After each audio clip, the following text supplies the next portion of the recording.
All right. Hey, we're back again. Episode 4. Happy New Year. Hope you had a nice break and all that kind of stuff. I hope the Christmas parties went okay, depending on how the rest of your family was with their green ticks and all the rest. How'd you go? Yeah, it was all right. Yeah? No, mine was all right too. Yeah, it's all right. Yeah, it was. All right. I think everyone's Christmas was a little bit funny, wasn't it?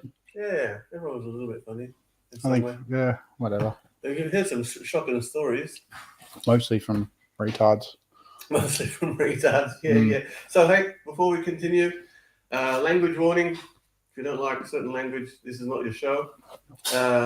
Advice warning. All just jokes. All just what word was using? Satire. Satire. That's it. Yeah, all Yeah. satire, not to be taken seriously. You know, we're just two chumps having a laugh. Like, take it or leave it. But most of it's true. Yeah. What happened to New Year's resolutions? Do you have one? I do. Yeah. I do want to talk about it. But Okay, I've had I did one year. I did no alcohol, and that was my first year. I just did no alcohol. Yeah. That was like a real eye opener, because you realise at the end of the day, a lot of your friends are just people you drink with. You know what I mean? And that was like really. Am I one of those? No. That's like. But you realise that I took a year off, and I was like, that's pretty good. And I'm addicted to lollies or sugar. Yeah. I've always got like something that's my anchor. Like most people, they always have a little bit. But yeah, and then I took a year off lollies. I was pretty good at that. And then I'm just doing something personal this year, which is a little bit of a hard, but you know, I've tried it 3 years in a row. Yeah.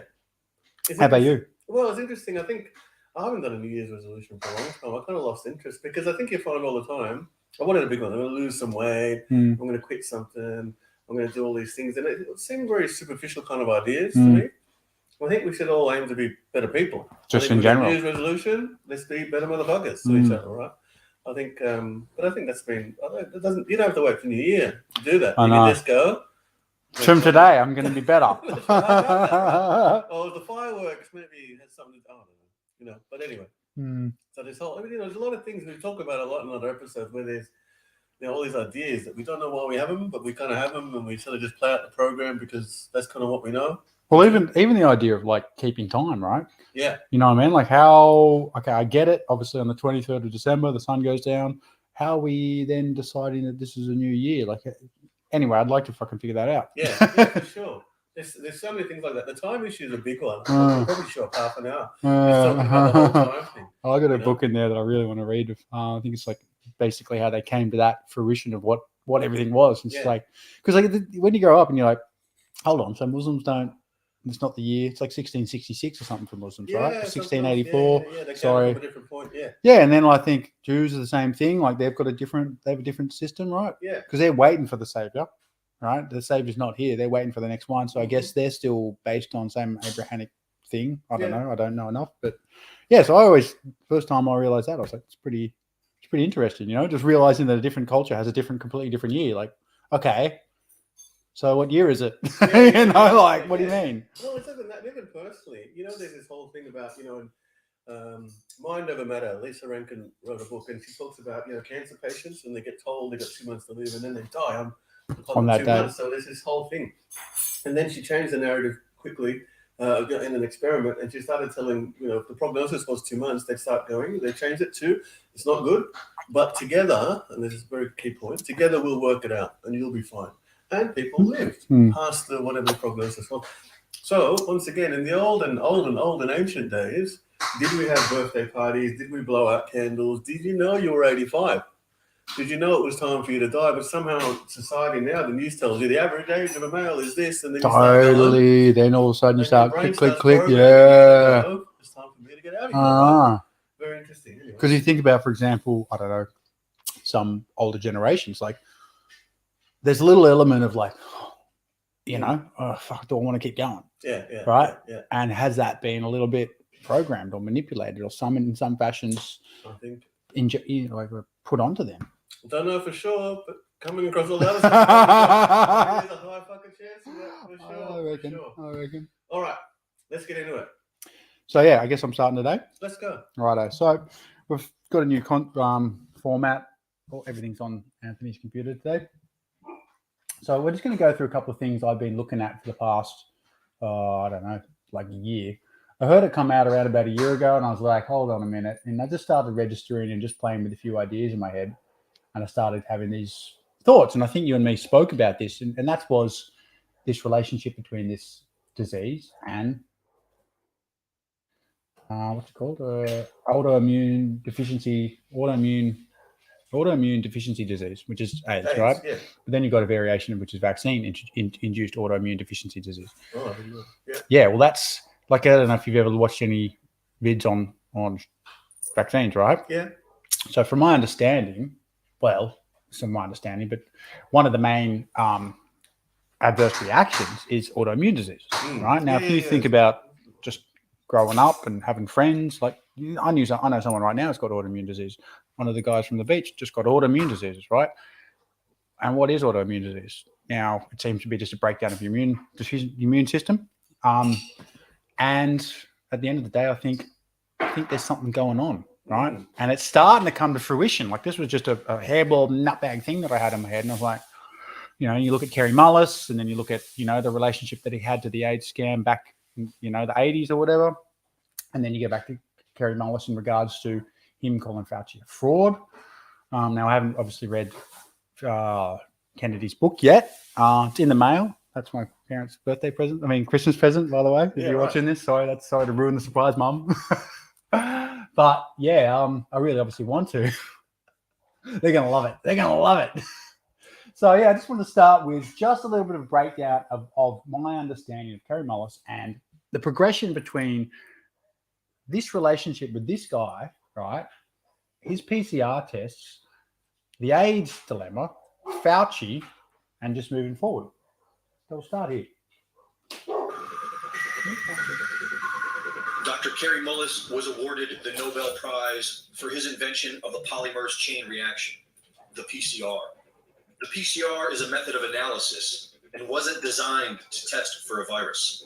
Mullis explains why. And with PCR, if you do it well, you can find almost anything in anybody. It starts making you believe in the sort of Buddhist notion that everything is contained in everything else, right? Because if you can amplify one single molecule up to something that you can really measure, which PCR can do, then there's just very few molecules that you don't have at least one single one of them in your body, okay? So that could be thought of as a misuse of it, just to claim that it's meaningful.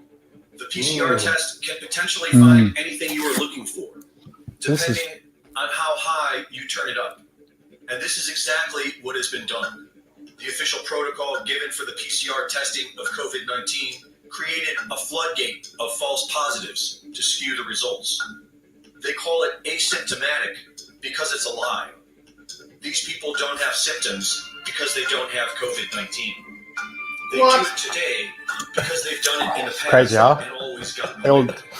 30 years ago, Anthony Fauci, head of the NIH, made a name for himself by pushing for higher doses of the deadly drug AZT, an old cancer chemotherapy too dangerous for approval, onto AIDS patients. Kerry Mullis was hired to measure HIV in people's blood samples with his PCR. He was working under the premise that HIV was the probable cause of AIDS. But when he went looking for the proof, he found there was none. They just made it up. What is that paper? Who do I go to for that? And I looked around, I asked a couple of virologists that come in, and they said, no, you don't have to reference. I said, I have to reference that because I don't know where that came from. How do I know that? And it turned out that nobody knew it. And I was getting really freaked about that. That's when I first started saying, they don't know. Nobody really knows. This whole thing is a big sham. Mullis pointed out how the CDC was losing money and how the HIV-AIDS connection brought their profits back in the black. And how the men at the highest levels were all in on it. Wow. So what were you saying? Is this new? Yeah, is this new? How long ago did this?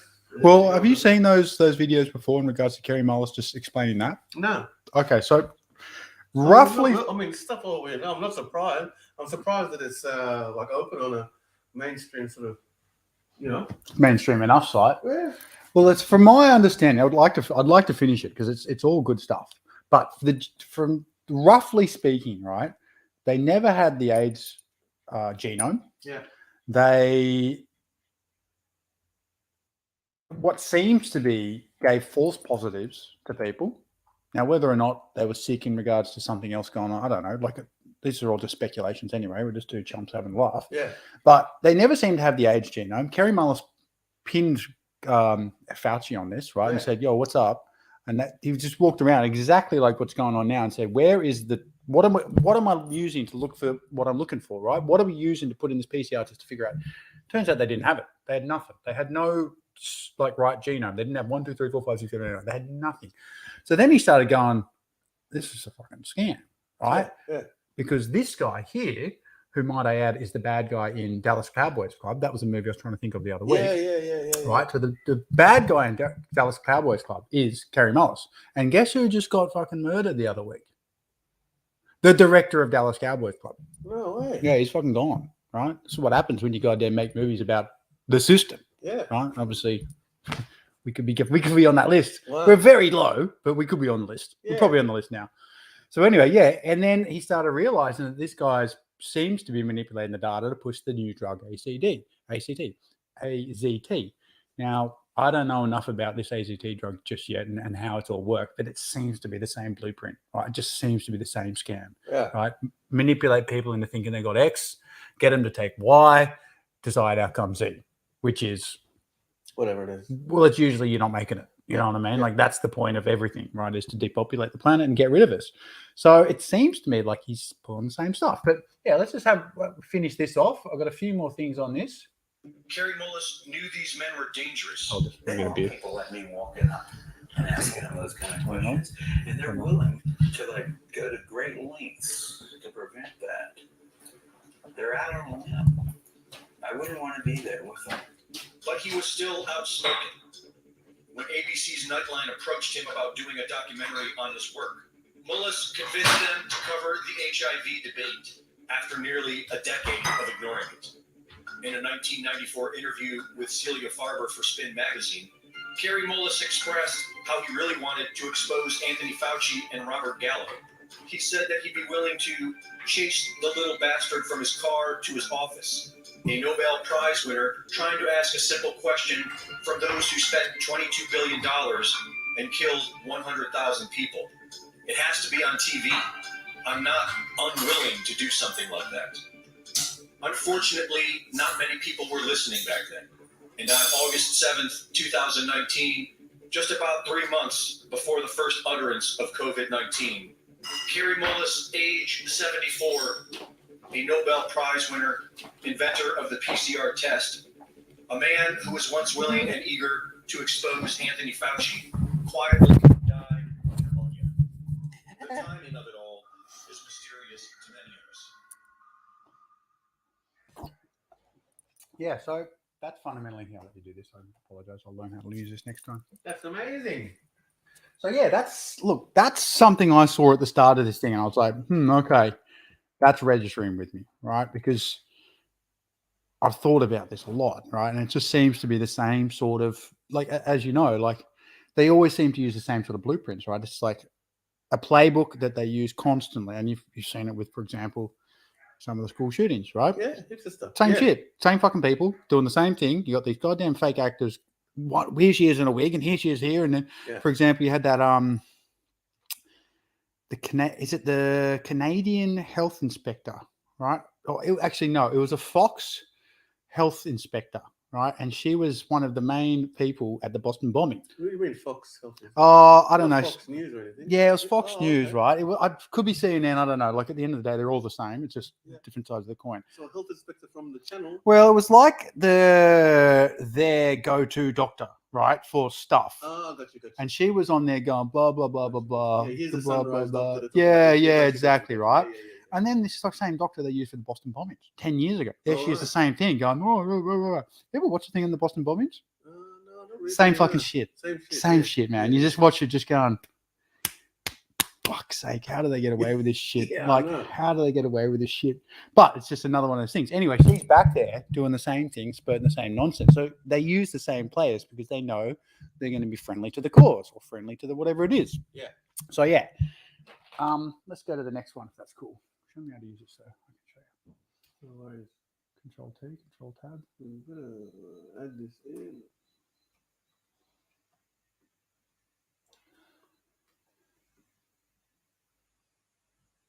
Right, so this is just I'll get us off the screen, really.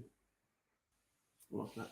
all right. So remember that one time in the 1980s and 90s when people died from the AIDS treatment, ATZT, not the AIDS virus? Remember that doctor who promoted the treatment? This is the same guy. So Fauci was adamant that this guy knew exactly what he was doing, and he was doing it anyway. Yeah. Right? And he was doing exactly what he's doing right now. Yeah. And this is why he's the boss of this goddamn scam, because he's friendly to the cause, or he's got the special handshake, or whatever the hell it is. Yeah. Well, they got pictures with him with kids. I would say without very much that he looks like he likes little kids.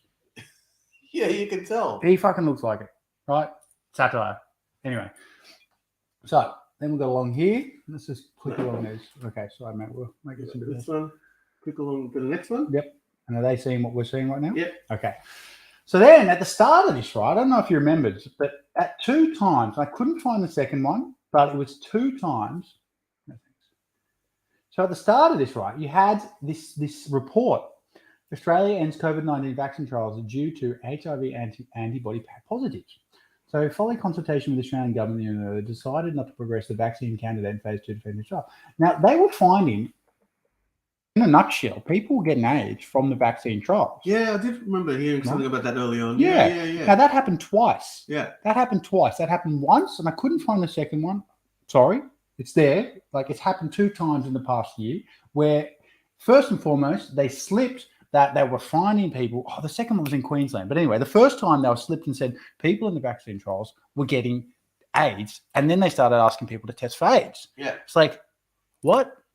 So there's a couple of things from there. Initially, my first reaction was they put an AIDS in the vaccines, whatever AIDS is. But then I remember reading a book 10, 15 years ago going, HIV is not a defined disease. I know. Right? And there's so many things that constitute the symptoms of AIDS, you get misdiagnosed and so on and so forth. And maybe the whole AIDS idea could be a little bit of a hard to understand thing. That's why I wanted to flesh it out with you, because I can't really figure it out either. Yeah. But there seems to be something there. Yeah. You know, now whether it, like, and I couldn't find this one either, but I heard a girl in a podcast talk about how she was a nurse and she found that in the shots they were giving 5 different types of HIV. Yeah. Right? Now, how is there 5? I don't know. But in it, which is actually 5 different variations of the disease, which is HIV, 5 different strains of it. Right? And I was like, well, fucking, you know, all in my head I've got is Kerry Mellon's name is 1. How can there be 5? It's confusing for me. But where there's smoke, there's fucking fire. Yeah, right? most of the time. Yeah. So you've got this thing where they're basically saying that we're finding people with AIDS and we've got to start testing for AIDS, right? And oh, whoops, accidentally slip some stuff on AIDS. Yeah. Then I heard another one on a Telegram group. Now this is all hearsay, right? But this is building the picture where nurses were being told to start screening for AIDS in COVID patients, right? Or COVID vaccination patients. And I was like, that's crazy. What the fuck are you talking about, right? But still, there's more. There's more to this. Yeah. But so that if the vaccine is messing with the immune system, it could induce the symptoms that would also replicate. Yeah. The HIV. So HIV, so the virus. So it's not even a virus. Right? How can it be if it's just a disorder of the immune system and so forth? Like what virus is causing that? Has it even been isolated? Have these questions ever been asked? Well, this is what Kerry Mullis figured out, right? He asked for the isolated virus to check to use his PCR test, and he goes, "What are you looking for?" Like he went to the source and said, "I need to know," and they all went, "Oh yeah, she'll be right. Don't worry about it." Right? And then he goes, "No, I need to know," and they said, "We haven't got it." Yeah. And then he went, HIV? "Yeah, oh, right. That's what he just said in that thing." Yeah. He goes, "I asked for the thing. You said, where's the thing?" And they all said, "She'll be right." And then next thing you know, he's like, "You ain't got the thing?" Yeah, it's not right. Yeah. So he goes, "Well, this is a big scam." So they've used that blueprint back then and moving forward. Now, whether or not what they're doing is completely ridiculing or demolishing our goddamn immune system to induce our own form of autoimmune disease, right? Whether or not it be like, you know, a building and you're knocking out a few different columns to let the building collapse on its own accord. Yeah. But there's things going on. Yeah. So we've got this particular thing here, Australia, blah, blah, blah. So there were no serious adverse events in safely, blah, blah, blah, right? Whatever, either way, same thing. But this here, vaccine abandoned over false I HIV. like that news you can trust. Yeah, BBC. definitely. I know. And you see that the guy bashing the kid off the BBC? No. Yeah. Okay, you got Jimmy Savile. No one said about anything about the BBC, right? Then you got the head of BBC who said nothing about Jimmy Savile for 20, 30 years. Then he went over, then he's now the editor of the New York Times Post, who guess what the New York Times Post says? No such thing as Pizzagate, right? The New York Times says no such thing as Pizzagate. Where did he work before the fucking 30 years? Fucking BBC. What did he say, BBC? Jimmy Savile's not a pedophile. Everyone knew of Jimmy Savile. Yeah. Everyone in the thing. As soon as he died, 500 people came out and said, oh, yeah, he touched me. Oh, everyone said, oh, yeah, I knew. Everyone knew. The boss said, don't worry about it. Yeah. Right? He's a goddamn warlock. Yeah. Go look at Jimmy Savile in a Google Jimmy Savile warlock, right? You see him in a goddamn warlock thing. They're crazy. Yeah. And we're the crazy people, right? Yeah, it's kind of like the whole mafia kind of thing, right? They become made I know. guys and no one can touch them. I know. It's fucking he's a stressful. Anyway, a guy climbs up the BBC. Oh God, we should just even get it ready now. But he climbs up the BBC headquarters and he starts knocking down this statue of a priest holding a little naked boy. And guess what? The guy who did the goddamn sculpture was a pedophile.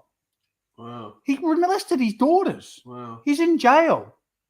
And it's on the goddamn, it's the front of the BBC. We'll find that after. We'll put it in the comments for those that want to watch. We'll put it in the comments. It's we'll so find that stressful, after. man. When you just keep talking about this stuff and you're like, hold on. So even when I know a lot of stuff about this stuff, there's a goddamn sculpture out the front of the BBC of an old man holding a young naked child. Yeah. That it was sculpted by a known pedophile.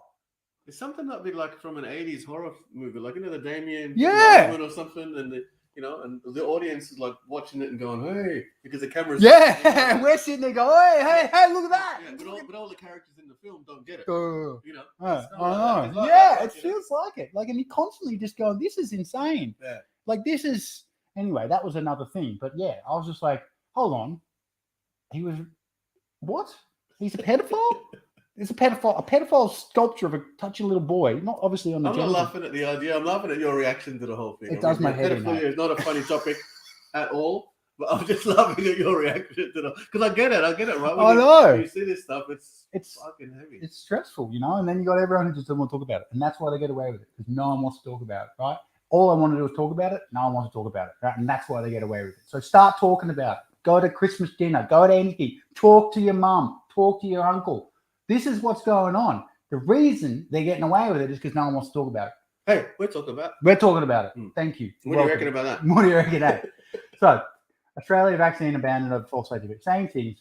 So then we've got this guy over here, Dr. Vladimir. Get out of here, sorry. We've got this guy just here. Sorry. Is it working?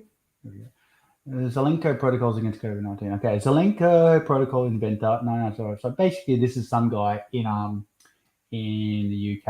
In America. He's a Ukrainian.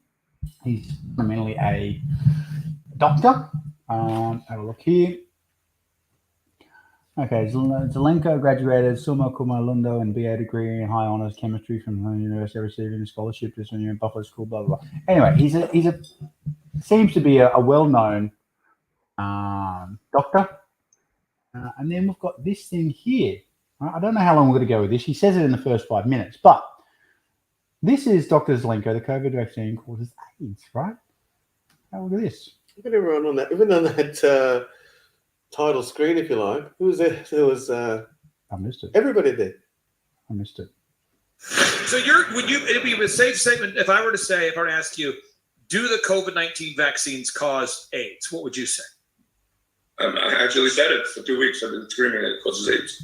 And I have 30 people. By the way, listen, no one should believe a word I'm saying. It's my disclaimer. Do your own research and figure it out. But I can give you all the sources and all the papers that actually document. You think I'm stupid? Yeah, every single word I say is hyper-scrutinized.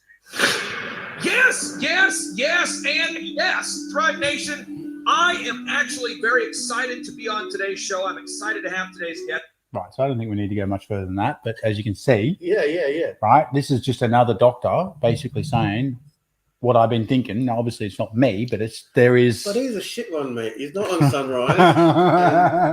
That's the He's thing. Jewish, though. At least there's He's something. you know, yeah. There's something on our side. You got to believe him. What are you, anti-Semitic? Are you anti-Semitic? No, but You don't believe him? But they're the shit Jews. You sound like You you're can be anti-Semitic. anti-Semitic against the shit ones. You can be. You're allowed. All right, then we got this here.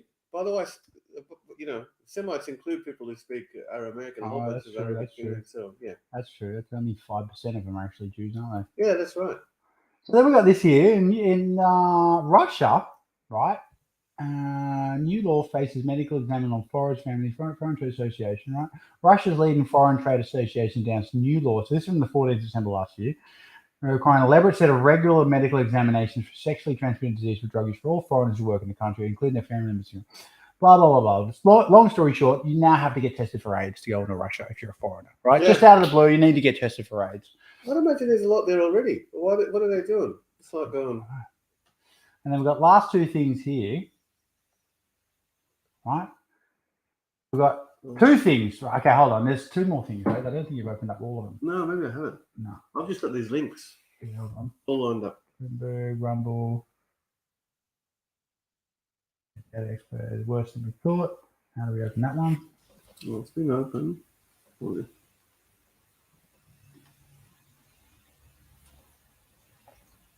Hold on. Talk amongst yourselves for a bit.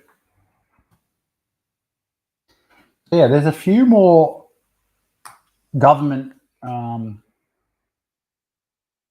guess worth a comparison. I guess worth, right? A comparison of official. When's it going to get better? When we all goddamn start talking about this stuff, right? And stop pretending that fucking masks and social distancing and all this nonsense have done anything. That's right? a good answer, actually. That's a good answer. I had this lady the other day, came to drop her dog off, right? Rocks up in a mask. I tell everyone to take it off. But masks, by the way, masks. Shipping masks. We're not talking about the other one. Masks, right? Because algorithm. Yeah. So she came up and I tell everyone to take off their mask. Put your mask down, right? And she's like, it's like you can't talk any sense. Like, I'm like, have the masks done anything in the last year and a half? Because last year, I remember when you shut down the whole goddamn country for 3 people, 5 people, 10 people, right? We've all done everything. We've all hopped on one foot. We've all goddamn put a finger up our bum, walked down the street going, oh, this is how we do it. And that's 15,000 people have it. Yeah. More. I think I was 40-something thousand. Who knows anymore? In New South Wales. I was just watching one of the things I'll be bringing up. Like the Crikey. yeah. So, yeah, you just talk to the And people. half of them were from self-reported rat tests. Like, that's just ridiculous. Stop getting tested, mate. Right? If you have a sniffle, don't get tested. Like, what did you do before 2020 when you had a cold? Did you get tested? Did you go to the doctor? No. Lemon honey drink. Pretty much, eh? Yeah. Stay home. Lemon honey tea. Mind your own business. That's right. You know? And even then, you used to go to things and go, oh, just keep your distance if you're not feeling well. Yeah. You know what I mean? Just common courtzy. If you Well, had I to never even used to stay home back then because I was like, I was of the philosophy, if I'm sick, the last thing I want to do is waste that sick day at home. I'm going to work on that. Don't think I'm a sick day when I can use it. Good You know what I mean? Like, I don't know. That's how I used to think as a younger man. You know what I mean? Yeah, it makes sense. Yeah. So, yeah. Sick day at home. So, a comparison of official government reports suggests the fully are developing acquired immune deficiency syndrome much faster than anticipated. So, I don't know, it was probably on the thing here, but you saw Luc Montagnier? Yeah. So, look, Luc Montagnier was, from my understanding, he was a Nobel laureate. Now, Nobel laureate, I believe, means he didn't win the Nobel Peace Prize, but he was a contender. Yeah, like a nomination. A nomination, or whatever, right? or they considered him for. Yeah. Yeah, and he was a laureate for something in regards to AIDS, right? Mhm. Acquired immune deficiency syndrome. So he was actually one of the people that had something to do with discovering whatever it was back in the 80s, and he was a Nobel laureate for it. Yeah. He was famous about a year and a half ago for saying that what this is going to do is it's going to mutate whatever it is into full-blown AIDS. Yeah. Right? Because your body is like, they say you've got one, like a 1-0, right, coming in. Your body goes 1-0 repel, right? This comes back to 101. Okay, 101 repel, right? Now it's going to go to 1101, right? Mhm. 1101, right? But in the meantime, your immune system is constantly getting demolished, right? Because it's constantly working to fight something that is not too sure what it is. Yeah. Now, while it's doing that, right, your immune system's being dropped with every injection until you are reliant on the injection to fight the new thing. Mm. But he said that through basically trying to vaccinate the whole world in the middle of it, right, as opposed to letting it run its course and letting us all get herd immunity, is it's going to inflame whatever it is, because the thing's never going to really settle. Yeah. Right? It's going to constantly be going around everyone's got an immune system and never really going, all right, cool, I've run my course. Yeah, it's really coming to like really prominent. What I'm thinking too. It really is, the analogy is trying to get buff by taking a pill. Totally. Right? Mm. There's no substitute. Your body has to work to be able to be strong. You have got to move it. You have to exercise it. You have to exercise your immune system. The whole idea that there's a magic bullet or something, it's a very lazy, westernized sort of philosophy on how to deal with stuff. But no, I mean, it's not surprising that the people who benefit from it commercially are the ones that telling you it's a good idea as well, right? Obviously. You know, and I mean, they do. The whole Western civilization is really fabricated on a little bit of a mysterious kind of lie, right, as well. And it's very interesting. It's very interesting. We need that house of cards to be going along. And I think people are too hooked up to it, you know? Yeah. Like, you just speak to anyone, they're like, the polio, and you're like... Yeah. There's the whole convenience aspect too, right? Like, people are just looking for that. So people are so run off their feet with work and kids and something else and jumping through all the hoops that they've already been well, mostly the government put on people to jump through.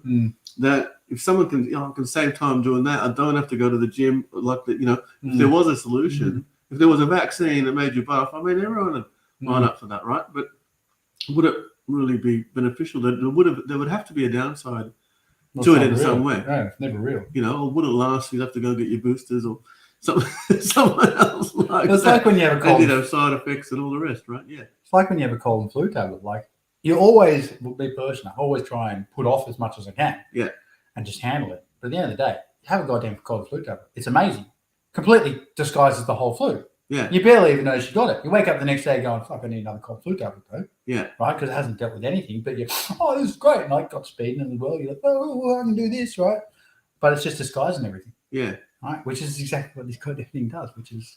Yeah, I mean, it's interesting. All that type of stuff, painkillers and all of that kind of stuff, right? It's just, it was a great analogy, once again, like 15, 20 years ago when I was starting to understand a bit more about how the world works, take responsibility of it for my body. There was an awesome example there saying, oh, you bought a brand new Mercedes-Benz, a valuable car, whatever one you like, and you're driving down the highway one day and the oil light comes on. And what do? Well, Western medicine tells you, pull over, get a hammer, knock it out, and throw it away and keep driving, right? But how far are you going to get? So the idea is telling you, your body's telling you there's a problem there, you need to address it. Get rid of it. Right? Whatever. But, that's what they, take a painkiller. Yeah, forget the migraine, forget the this, forget the pain you got in your back, whatever. Just take a painkiller and forget about it and keep going. Where, no, I mean, Eastern medicine is, look, there's something wrong there. Maybe it's an energetic block. Maybe there's an emotional trauma. Maybe there's a whole bunch of things going on. Exactly. There's diet. There's a whole bunch of things, And if you've had any experience seeing a TCM, traditional Chinese medicine person, they'll run you through some of these things. But it's not knocking out the light in front of the way. It's, it's having a look at what are the underlying causes, not treating the symptoms, treating the causes. And I don't know, it just makes good scientific sense to do things that way. But you got to trust the science. 75 years suppression order, which got... Yeah. There's part of that. Maybe I'll get a video on that too, 75 years suppression order. So there's a couple more things and then I'll finish off. But look, this is latest UK PHE vaccine surveillance report. Figures on C19 cases show that doubly vaccinated 47-9-year-olds have lost 44% of their immune system capability. So from my understanding, I think I mentioned this a few times, the first one's 10, the next one's like 20 to 30. By the third or fourth one, your immune system's 50%. They're saying by the second one, you're looking at 40 to 50%. Yeah. So this here is jacking your immune system. So you now are dependent on the thing. Like you're a drug addict now. You can't live without it because you've had 3. Once you've had 3, right? If you make a mistake one time, we all make mistakes. But if you line up 3 times to suck on that teat, that's it. You know what I mean? There's no going back because now you're a lifetime subscriber. Yeah, you're on 4 times a year, the rest of your life, every 3 months. You want to go get Macca's? You got to have that shot. The greatest irony, eh? Yeah, no, I think, once again, having spent time in business the majority of my adult life, and you too would understand, you can see that this is the holy grail of business, right? Repeat customers. Repeat customers. Oh, and also getting that customer to tell their friends about the product. Yeah. Oh, you're not taking it. Yeah. That kind of stuff. Yeah, absolutely. But it is. It's the holy grail. But there's, of course, we all know there's a deeper element than just the commerce and stuff like that too. There's a big underlying thing that we've already touched on. We've already touched on a little bit. But look inside yourself. You already know the answer. But there is that commerce aspect because I think, when ships are sinking, so there's some people going, oh, what can I nick on the way down? But there's that going down too, right? There's always people doing that. And what can I salvage? What can I nick? All that kind of stuff. So there is all that. And some people are so enamored. Oh, got a chance to use that word this week. Enamored with the idea of this whole, of money making and assets and financial success that they just delude themselves into they're doing a good thing sometimes. Even there is that whole psychopathic, of course, kind of especially the group, right? Because if you're letting down the group right now, and that's the scariest thing. Are we on? Group think is a big thing. Yeah. I got one last thing I want to show, but also one more. And this is it, and this is basically all right. So just go up. It's not this one. Don't worry about that. Oh, yeah, this one, last one, and then I've got 2 little pictures that.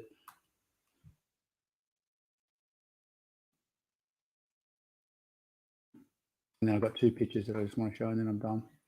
And then we're about 7:37. So that took 40 minutes just that in itself. All right, so this is another one. So, Anthony Fernandez threatens Indian scientists to withdraw study linking COVID-19 today. So that's from June 6, 2021. Last year, a group of Indian scientists discovered that the coronavirus was engineered with AIDS-like insertions, right? Great Game India published the results of the study. It attracted heavy criticism to the extent that authors were forced to retract their paper. Now Fauci reveals that Dr. Fauci himself should threaten the Indian scientists. So this is just one part of Fauci doing shit to India, right? You saw the stuff with the polio, 500,000 people now can't walk because this dickhead. Oh, no, that was Gates. That was Gates, yeah. Same shit, different smell. Yeah. And then one last thing. Let's just have a look here. That's pretty much it. And can everyone see this right now? No. Okay, so how do we get them to see this? How do you get them to see this? Well, we can do share screen. Something else. Yeah.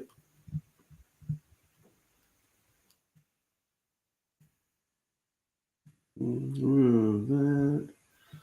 Stop. Share screen. Yeah. Yeah, there we go. So, official German data suggests the fully vaccinated will develop acquired immune deficiency syndrome by the end of January 2022. All right, go down one last one. No, the same page. Same page, yeah. Just up or down. I think it's up or down. More? No. Yeah. Hold on.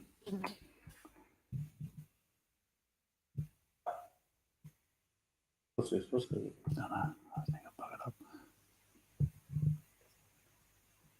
Anyway, it's basically propaganda on the train station of Ireland, asking people just to get tested. Do you know what I mean? Just get tested for AIDS, just in case. Be sure. Be sure and be safe because, AIDS, which no one really has, now people have. Can we go up? How do we get this? I don't want to look at that one.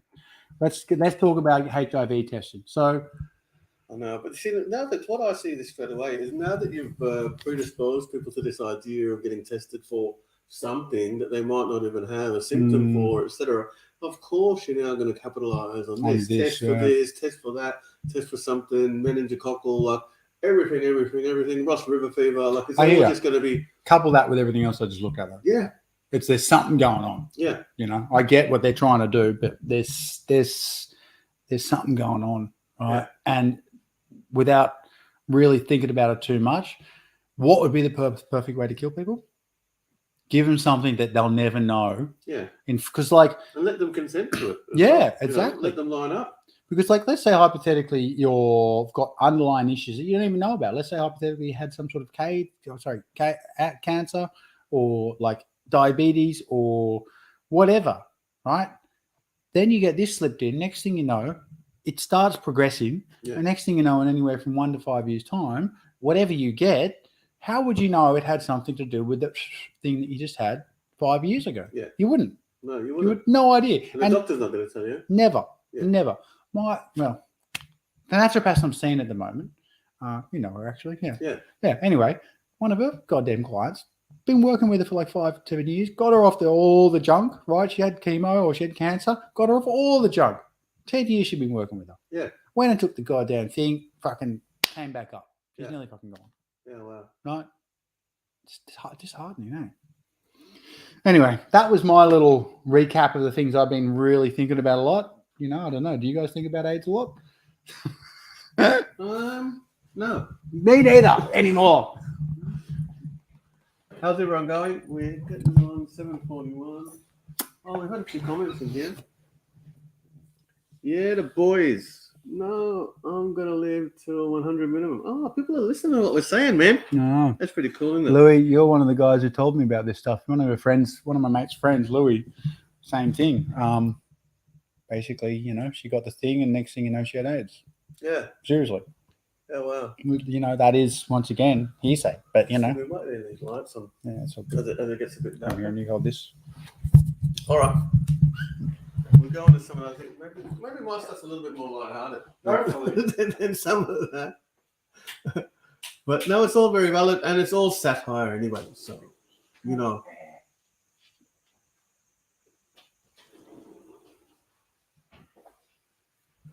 Give us a second. Here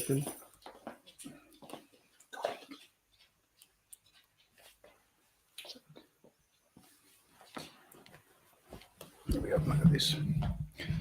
So on the, how do you say his name? Novak Djokovic. That's it. So the D is silent. Have you been following some of this stuff? I do, but like I still haven't figured it out. Right? I knew Sorry, you can go. I didn't mean to. Well, what you're saying. something because we had a chat about this the other week, right? Yeah. There's two things that should we look at it and then talk about it? Yeah. Yeah, let's look at it and then talk about it. In a matter of minutes, as the tennis star's lawyers fight against his deportation. Julia Bradley has this report from the federal court in Melbourne.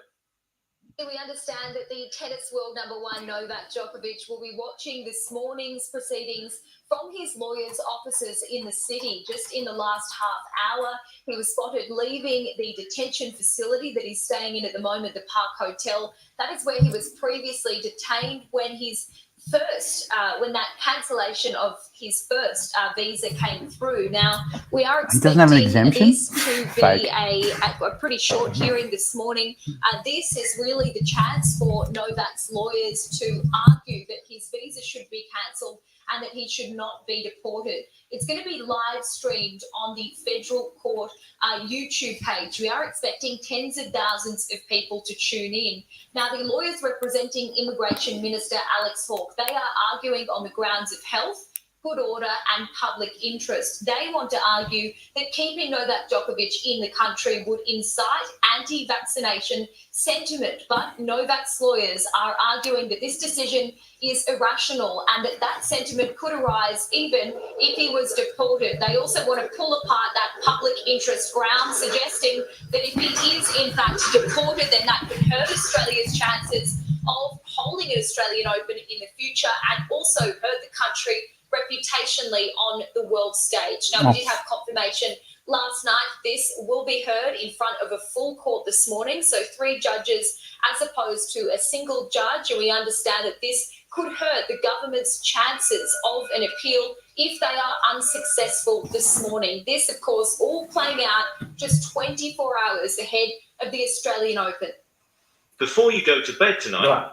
So an interesting thing in all of that is how many times did you hear us say anything about people's health?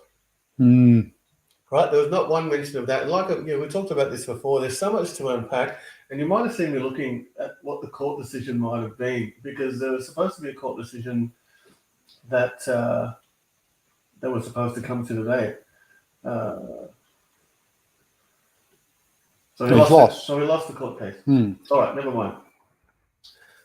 Well, there's so much to think about in this, and from so many different levels and angles and stuff like that too. I think on the surface, you've got. I mean, I'll try and do it in the best pyramid way possible. Yeah. So on the surface, you've got tennis player. There's this pandemic. He's not following the rules or whatever. And why should he be allowed to not follow the rules when everyone else is following the rules? And part of what I heard was there's a bunch of Australians going, he should be deported, blah, blah, blah, blah, blah. And it's the whole thing. If I had to do it, why does he not have to do tall it? poppy syndrome. But tall poppy syndrome or chain gang syndrome, right? That's where it You know, it's stems kind from. of like saying, oh, I got raped by the priest, so all of you Why other should boys everyone need to else get raped by the get priest. raped? Like, you know, but that's not a valid moral Mm. or ethical argument at all, right? You've Like- got to point the finger and go, hey, it's wrong. It was wrong for me. It's mate, he's pointing it out. He should be, well, I don't know. I don't know if he's an anti-vax hero or anything like that. But it's interesting that in that article, they are alluding to the fact that if they allow him to stay, that he could turn Only into missing, into this anti-vax hero. Now, a few weeks ago when I was in Byron, people were talking about the idea that if he was allowed to stay, he's the world's number one. He's, you know, not that he's anti-vax, but he hasn't been vaccinated, all of that kind of stuff. And if he turns out and wins, then that's a big win for the whole movement. But is it really? I mean, so there's that, right? There's that whole thing. I guess it would prove a number of points, but would it really be a win for the whole movement? I'm not really sure. Like, what changes would you see in effect after as a result of that? Maybe none, because there's, as you can see, there's a lot of information that we've. The way I always look at anything is if they're talking about it, we're not talking about something else. Yeah. So I always feel about something. That's where I was going to towards the end as well. So then you've also got tennis. That's on another level. You've got Tennis Australia. They're going, mate, blah, blah, blah. How do I get more publicity to get more people to watch, all that kind of stuff? How do I get the anti-vax community or whatever, or all of these people, like, you know, once again, roped into this? Well, this was one way, but now he's not going to play, so I guess you've lost a whole bunch of people in that anyway. Then you've got the whole international idea and, you know, Tennis Australia and then international community, Australia looking bad. Like, there's so many levels to all of this. I guess another aspect, so someone was saying he's got $210 million or something, which might as well be $1 gazillion compared to what most people have, right? Doesn't matter.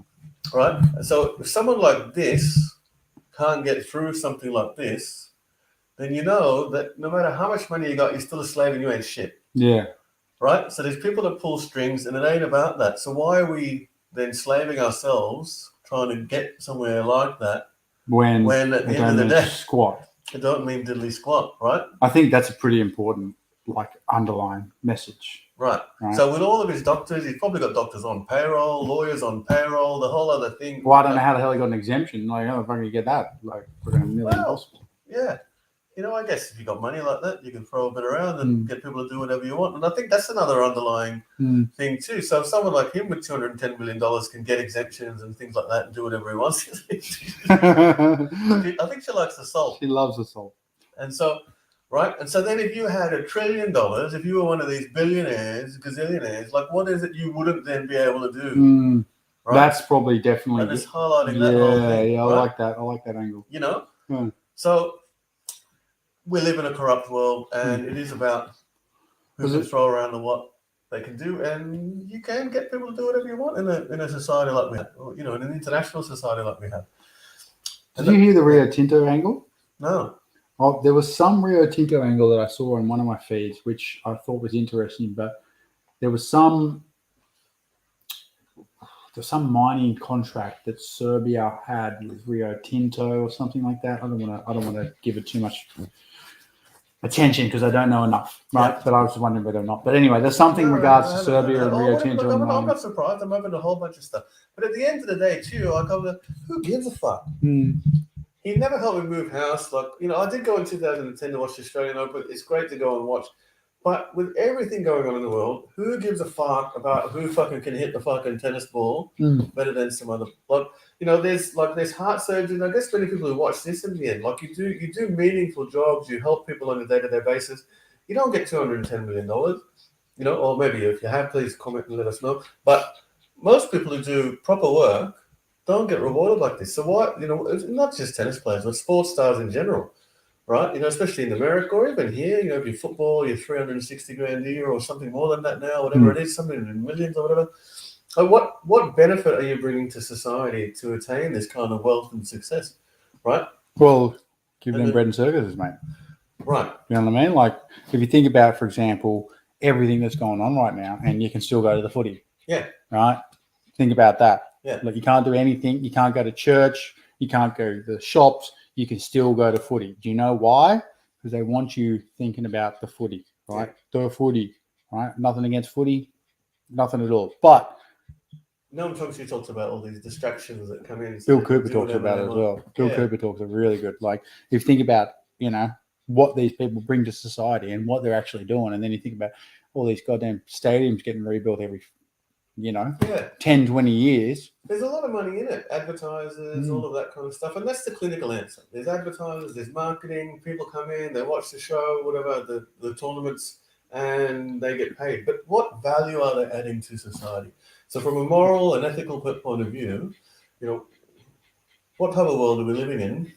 And in the new world, if we're resetting stuff, right, then let's play a part in this reset as well and go, wait, who gives a shit about fucking tennis? You know? So another analogy, I guess it's kind of different because he's getting paid for what he does, and that's his main line of work and income for his family and stuff too. But if you're at home, just microanalyze it for a second. You're at home with your family, and maybe there wasn't an internet, a global pandemic, but then your house there was a pandemic, right? And one of your kids came down with a flu, and then you're all getting down with the flu, and all of a sudden everyone's got the flu, and you're trying to get some medicine, and no one's got any medicine, and you don't have any money because you can't go to work because you've got the flu and so forth, and all of this shit's falling down around your ears. And then that was Friday night, and Saturday morning, and then the kid goes, "Oh, I've got soccer." You know, fuck soccer. Fuck soccer. We've got fucking bigger problems in this house, motherfucker. Like, you'd say that, right? Seriously. Yeah, I know. Shut up. About the soccer. Right? Fully. You know? Yeah. So. Shut the fuck up about what's his name? Djokovic. That's it. Djokovic. Who gives a fuck? Like, seriously, what difference will it make to everyone else's fucking life? And they're consuming us with this idea about this whole fucking thing and court case and something else. I was on the live too. There was 77,000 people. I know. Watching that fucking heaps more than goddamn that court case against the nurses wanted to. Oh yeah, for sure. Actually, speaking of, I heard yesterday that while this was going on, that mandatory CV vaccinations for healthcare workers got passed. Yeah. Right? January 2nd. Yeah. Did you hear about that? Yeah. Briefly. Okay, so that's what someone at this meeting I went to yesterday, actually you were there, said. She goes, while this is all going on, because I don't know if you've got it teed up, but there's like 4 photos, 4 anyway, of Djokovic in this Vanity Fair, whatever, all doing this. Every photo, like this, right? You don't do that. For those people who don't know what that means, that is the Illuminati.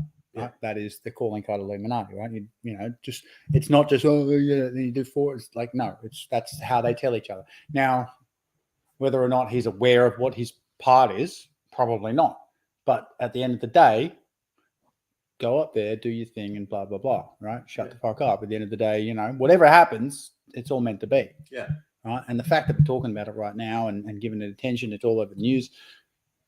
We're not talking about, you know, much else. So that's the way I sort of feel about it. Yeah, and so once again, back to this whole Djokovic being this anti-vax hero and them being scared about all that kind of stuff. I think all of us, if you watch this later, all that kind of stuff, you can't expect anyone to come and save you from this. You need to play a part for your own self, take responsibility, and that's where the answer lies, right? And each and every one of us, not some savior, you know, that Q, trust the plan, Donald Trump being, fuck you, you know, fuck all of that Trump. kind of stuff, right? You know what I mean? I will say this, fuck Trump, right? Just in case you're wondering, fuck Trump. If you fucking believe that dickhead, don't, right? Anyway. Yeah. All right. Is that all you want to say about I guess I also wanted to bring up one last thing in regards to that. What were we just saying just then? No, it doesn't matter. I've lost it. No, it's all good. I've totally forgotten. All right. No worries. We'll go to the next. Oh, yeah, sorry. That was it. One last thing I would like to bring up. Now, I know personally, when I think about what we're up against, it's extremely daunting, right? Because are we on right now? Are they showing this? No, we're on. Oh, cool.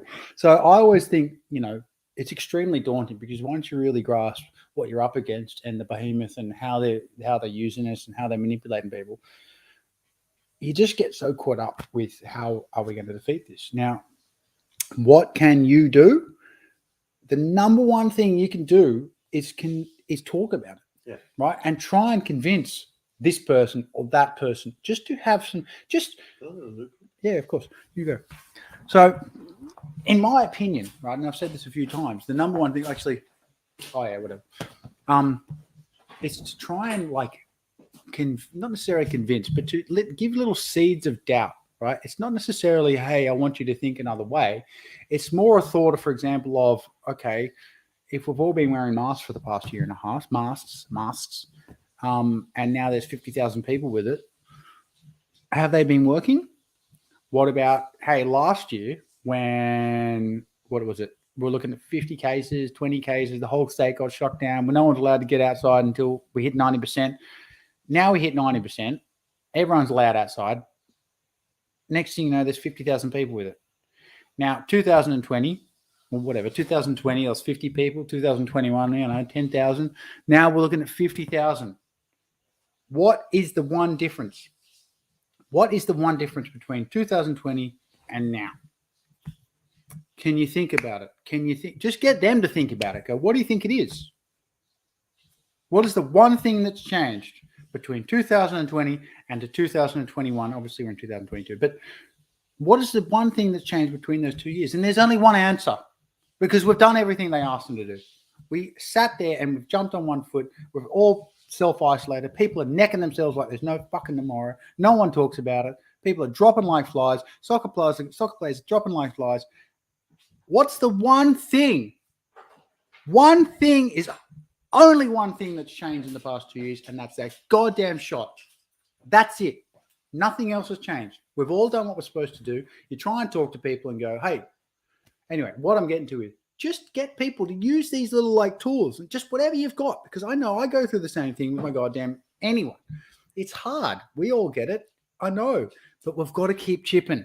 We've got to keep chipping away at people, because sooner or later, these people are going to have to choose between left and right, and we want them to come over. But, they're struggling, but they're still sitting there going, yeah, this doesn't make sense, right? There's people I know anyway who have had it, and, they got bullied. They don't want it. They got bullied into it. And you're just like, cool.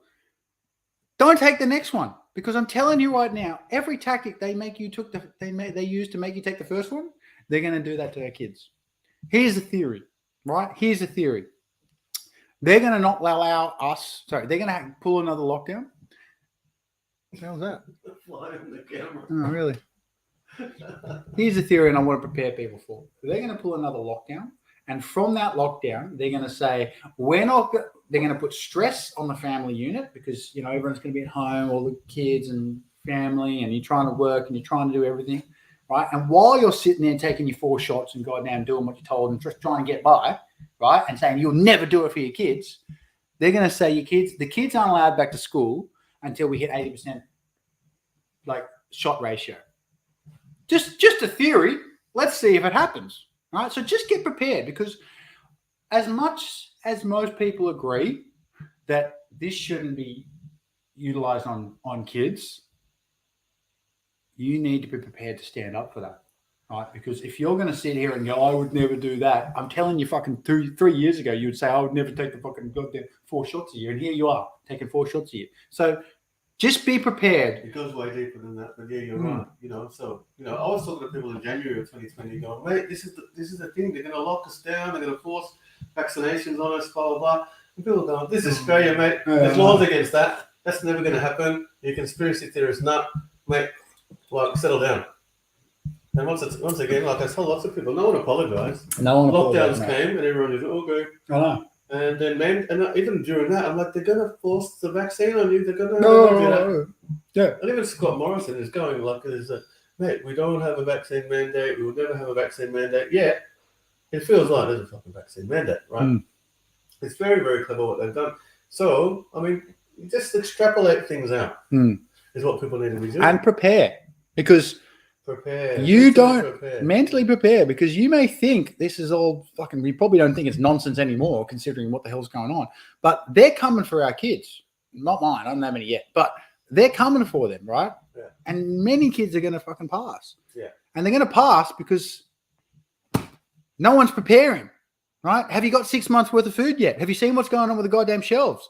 This is going to get worse and worse and worse. And they're going to use food as a manipulation tactic to get us to take the goddamn thing, because they're going to have people with guns outside Woolworths saying you can't come in unless you've had your shot. And we're only going to give food to people who've had their shot. So get 6 months worth of food ready. Start working on your garden. Start getting some chickens.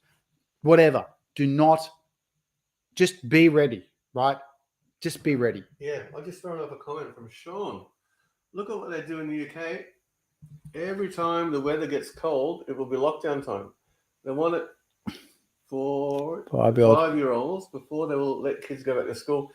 Same thing. Yep, exactly what you're saying. It's the same thing. And I think what we all need to recognize is, as a consenting adult, over 18 or whatever the case might be, it's experimental. You've got some considerations with regards to your work and your family situations and visiting loved ones and all of that kind of stuff, whatever the case might be. And you, hopefully, have weighed up all those options and made a decision that best suits you.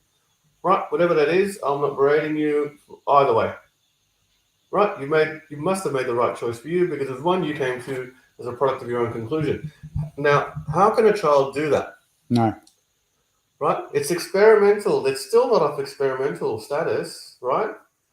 So how can you subject to someone under the consensual age Do an experiment. to do an experiment like that? It constitutes, once again, that pedophilic kind of nature of things, where it's use and abuse of someone taking advantage, right? Your orifices, right? You're putting a prick into an orifice. Yeah, that's fucking rape, as far as I'm absolutely. concerned. Yeah, entering someone's person without their consent is almost Fucking rape. the legal definition of rape. Exactly. It's an orifice. Right. So it's really very, very interesting, and we need to look after the kids, like, seriously. And hopefully that'll wake And people they're up. at the lowest risk, and everything else, there's no reasonableness. And everything you talk to lawyers, there's lots of good lawyers. Come and message us, and we'll put you in touch with some good lawyers. They will tell you to argue the law is almost futile, but to argue reasonableness is almost a very good, sound way to go with some of these discussions in the legal pretext. Because, a discussion today in the park. If I was 65 and over or something, I'd be in that high risk category. And if I had pre-existing conditions like diabetes and other things, then, it would be reasonable for someone to suggest or even expect me to conform and take the vaccination in that regard, regardless of the efficacy, regardless of all those things in that scenario. But there is no data to show that children of this age pose any risks to themselves, that the virus and all of that kind of stuff, almost zero, right? And then we also have this unknown experimental trial. We don't know what the long-term effects are. We don't know what 2-year effects are, let alone the 20-year effects. And they suppressed the data for 75 years. And they're suppressing the data. Right, trust the We've seen all science. Stuff on Fauci. 75 years, trust the science. How the hell could you trust something that they say we're not going to tell you for 75 years? Are you fucking insane? Yeah. Well, Yes. it must be pretty important for them to not tell us. Yeah, of course. Because, some of this stuff is... Proprietary limited. That's what I mean. Yeah. They must have a really good reason. That's what I'm trying to say. We must have a really, really good reason. And we're going to respect their privacy. Just like they're going to respect mine. This is what I don't get as well. Every single time. Every time you hear anyone in any of these scenarios getting fired or getting locked down playing, you're like, how are you getting past the doctor-client privilege? Yeah. How have we even got to this point where you're asking me my own private business? How about this? Fuck off. Yeah. This is my private. How'd your abortion go? How'd your pap smear go? Do you know how fucking rude that would be? Fuck off. Not asking me. Don't ask my business. Simple as that. Do you want to know do you have AIDS? You tell me. Have you got AIDS? I want to You know. can't even do that in the workplace, right? No, you can't go asking people what their STD goddamn history is like in the workplace. Don't ask me my fucking vaccine. Yeah, Actually, and probably- you can't even discriminate against someone if they do have it. Like, you can't say you can't work in the thing anymore, or you can't work with these and that people anymore. Mm. You can't even let the co-workers know Mm. that that person has, like, because it would all constitute some form of privacy. It's privacy, breach and exactly. also discrimination. Like they've just would come from that, right? they've brushed over that just one part. Like, no. Yeah. Do you want to see my goddamn document that says I've got an issue with wearing a mask? Yeah. No, you can't, because it's my private medical information. And no, do you have some sort of exemption from the doctor-client privilege? You don't? No. And on top of that, to even ask me my medical history, you must be a doctor. You can't be some fucking store clerk at goddamn Best and Less going, hey, you can't come in here to buy a shirt. The Dr. Dre count? Fuck off. Yeah. I'd probably let him know. But that's the whole thing, you know? You just get so caught. You get so caught up in the minutia of like, you're forgetting this one key element, which is F off. Yeah. It's my business. Yeah. Simple as that. And we touched on it earlier today too, about this whole farcical nature of what we call civilization. Right? It's built on a whole bunch of lie pretexts, etiquette, and a whole bunch of things. And what was really most interesting to me when I reflect on the last couple of years is how quickly it has degenerated into, you know, we spent a lot of time working up things like discrimination and racism and sexism and all these types of things and removing them from our society, right? And then all of a sudden, something like this, and we all degenerate into Lord of the Flies. I know. And like, what? Soon there's going to be a soccer ball head thing and bloody with a, you know, watch the movie. There was you should watch it again. But it's interesting, right? So the pretext of everything you understand about civilization is really based on, it's so fickle. Like it is a house of cards. I know. You know, and it's collapsing right now in front of our eyes. Collapsing in full. It's been collapsing for a long time. It's just the acceleration. It's controlled demolition. I know. Right? Absolutely. Right? And controlled demolition is what's going on. And you know, we talk about it all the time. There's many days I wake up and I don't want to be part of this human race anymore. Like if it's going to be like this, I want out somehow. You know. But anyway, there's options. There is options like that. Don't give up though. Don't give up. Not about taking your life and stuff. It's not about that. You know. But there is options to check out of society as we know it and live a different life. No, I would never do that. But in the back of my head, I'm like, there's no way I would do that because then they would fucking definitely win. You know what I mean? Like if you're against what's going on, then your number one thing is getting the fuck up every day, right? Getting the fuck up and pretending like this shit doesn't get to you because they're winning, right? Everything they're doing right now is they're rattling the jar, right? They're rattling the jar, and we're all getting fucking antsy, and we're all walking around going, like go down the markers. Everyone's like, you know, agitated, and they're winning. But you know, don't let them because everything is what you make of it. And I'm guilty of this. You know, you've got to be positive. Right. Yeah. Like I always think, like you go back 100 years, we couldn't do half the stuff that we're not allowed to do anymore. Yeah. Right. So put that in perspective. Right. I couldn't do everything that I'm not allowed to do right now. 100 years. Well, they're trying to get us to do. I couldn't do that 100 years anyway. So who cares? Right. 100 years ago, I couldn't fly across the world. So does that mean in the history of humans, literally you had everyone locked down back then? The history of humans, right? We've never been able to do anything. Yeah. Whatever, I'll get used to it. You know what I mean? I'll compensate. That's true, right? Yeah. In my head, cool. All I need is water, fuck electricity. Yeah. Right? That's it. I'll make it work. Yeah. Water is all you need, and community, right? Which is it's hard, but we're all trying. Yeah. I was in Nimbin recently, and I was having a conversation with my friends I was staying with there, and it's a very similar. Yeah, like it's a good time to bring this sort of conversation up. So it's interesting that everyone I know that went and got the vaccination, not one of them said I was worried about my health, right? So they've all said things like, and you know the story, I want to travel, I need it to work, I want to see my grandmother in the club, I want to have a beer with the boys, all of that kind of stuff, whatever it is.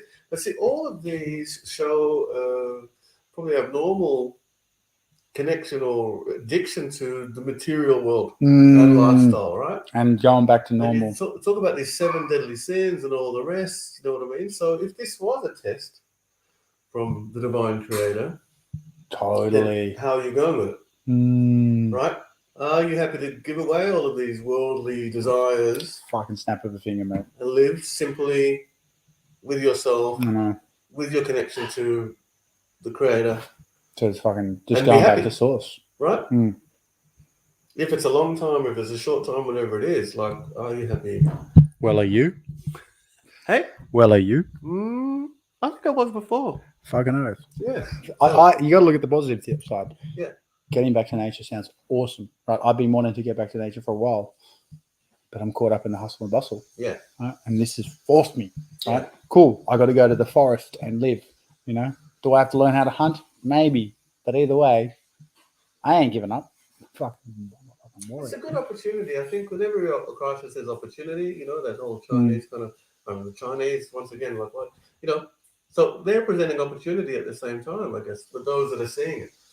And, you know, the opportunity might show a different aspect. All right. Happy to move on? Yep. Happy to move on. I'm going to go on the I video. think we flogged that one. Well, let's go. What So have we got this is, I'm not sure if some of you have heard about this. This is the Adblue shortage. Can I do this? Let me grab a beer. Hold on. Yeah. Hold this.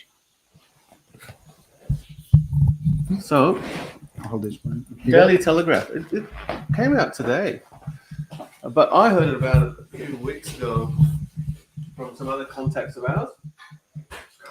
And so Adblue supply run out within weeks causing major supply chain issues. So for those that aren't completely across it, I mean, I don't watch mainstream stuff, so I don't know how much they've been pumping this down everyone's throats, but I don't think there's a lot of it, especially with the tennis on. But look, let me just get in there.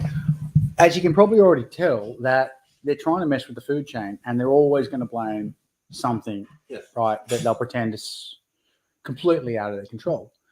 But you're already seeing it, right? It's already been the first tip with it. The first tell was the toilet paper, right? Well, let's go into what Adblue is for some people Gotcha. that don't know. No, here we go. So Adblue is an additive that a lot of modern diesel engines, especially some big shipping trucks and some passenger vehicles, use to reduce emissions, and maybe a couple other things in there too. It's made from urea, and yeah, there's some videos I'll show you. Urea can be made from urine of many different animals, including human beings. Primarily, so Australia did have some urea plants and stations and things like that, and they shut them down systematically leading up to. How long ago? Don't quote me, but you can do some research. Within the and find last them. 3 years, Within maybe? the last 5. Really? Yeah, okay. That's close enough. And now all of a sudden there's this whole plan to kickstart them again and blah, blah, blah, but it might be a 10-month lead time. But in the meantime, China, somehow due to the trade dispute or war that they're having with Australia that no one's really talking about very much, have now said, we're all out of urea, we can't make this Adblue. And there's a whole bunch of freight trucks in this country that are disabled essentially for a little while. Now, once again, this was raised to my attention just after Christmas with some people that were in the know with stocks and trading and all of that kind of stuff when they seen urea prices 600%. And so just, 600%. So that's about, 6 times the price. And they said, look, something's happening here. So there's not actually a shortage. So it's an engineered shortage to provoke a response, which is, once again, if the transport trucks move the petrol around, they move the food around, there's diesel water pumps that pump water into your faucets, and there's probably going to be a shortage of Everything. Probably food first. And But you, if you want to, once again, if you want to extrapolate things out, if there's a shortage of food and it needs to put out rations, do you think vax status will come into play? Just posing the question. What do you think? What do you reckon? no brainer. Right? So they're going to go, show us your tick, show us your booster history, show us all of that kind of stuff before you get whatever it is, Your bloody fucking 2 bits of rolls or whatever. whatever the case might be. They cost $100,000. Yeah. So it's probably a good idea to put some plans in place. Mm. One of the things that we'll be talking with there's a guy that looks exactly like me that runs a more serious show. and he'll be talking to someone a bit more about this, and a bit more seriously. So tune into that if you come across that thing, and we'll be talking a bit more seriously about some first-hand knowledge and all that kind of stuff about what's going on, and also some solutions when this sort of comes up. But I wanted to show you. But seriously, start preparing. Because we knew this was going to happen at the start of this shit, right? This is not rocket science, but we're starting to see what's going on right now. In America right now, there's like bare shelves Biden, right? Obviously, they're blaming it on Biden. They're all the same. It doesn't matter. Don't get caught up in left and right. They're all the same. But the shelves are completely empty, right? And they're blaming it on the truckies and they're blaming it on this and they're blaming it. It doesn't matter, right? They all know how people react. They all know exactly what the implications of, for example, doing X is going to be. Yeah. Right? And that's like at the moment, the same as what happened in Australia, right? They're not allowed truckies to go from Canada to America without the shot. Yeah. And they're sitting there going, well, 1/3 of everything's not coming across. Yeah. Right.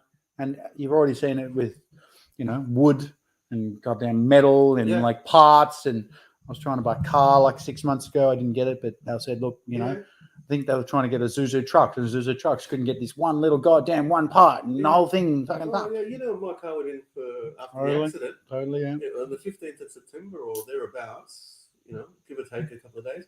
And I got it back on like the 17th of December. September, like it took it's fucking 3 or 4 months, because they couldn't get parts from China Mm. or wherever they were coming from. The things weren't shipping around.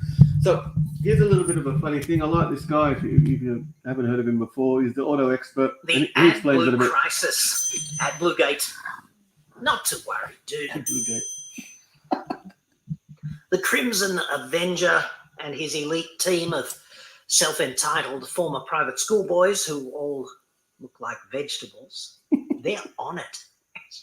And the Lord is watching over us in any case, as he is in all things, obviously. So, on balance, all good. Not to worry.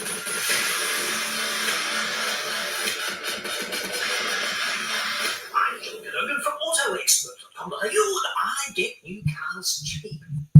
For buyers here in Australia. Website for that, obviously. Or you can simply pick and click, whatever you prefer. Depends on your flexibility. Those hammies first thing in the morning. I like that he's squared. Which on the balance I like him. ability I like him. is It's good. You watch him before? No, never seen it before. Dude. You've probably heard about the Adblue crisis. It's pretty hard to consume any media without seeing it at the moment. The media is, of course, so good at overhyping everything. The parliamentary vegetable private schoolboys so happy also to be in the eye of the shitstorm where they can hospital pass the blame, thus apparently sorting things out with their arts degrees and their washed-up journo media advisors. So, here's what you need to know. Inspired by a raft of questions, kind of like this one from you. John, I just watched a video on Adblue and was wondering, what is the difference between the DPF and Adblue, and is one better than the other? Your comments on this would be great to hear. Thanks, David. Australia. Oi, friggin' oi. Here you go. Thanks, mate. Great question. So, DPFs and Adblue are completely different things, dude. Targeting completely different emissions problems. Both of them quite serious. DPFs catch dangerous microscopic particles of soot coated in carcinogenic shit, which are exactly the right/wrong size to lodge in one's lungs and give one cancer for Christmas. The only question, of course, being which Christmas? Sorry. We do not have a mandatory vaccination policy in this country. Oh, We don't have that. That is not changing. If you've chosen not to get vaccinated, that's your choice. That's fair enough. I have followed the Prime Minister's lead.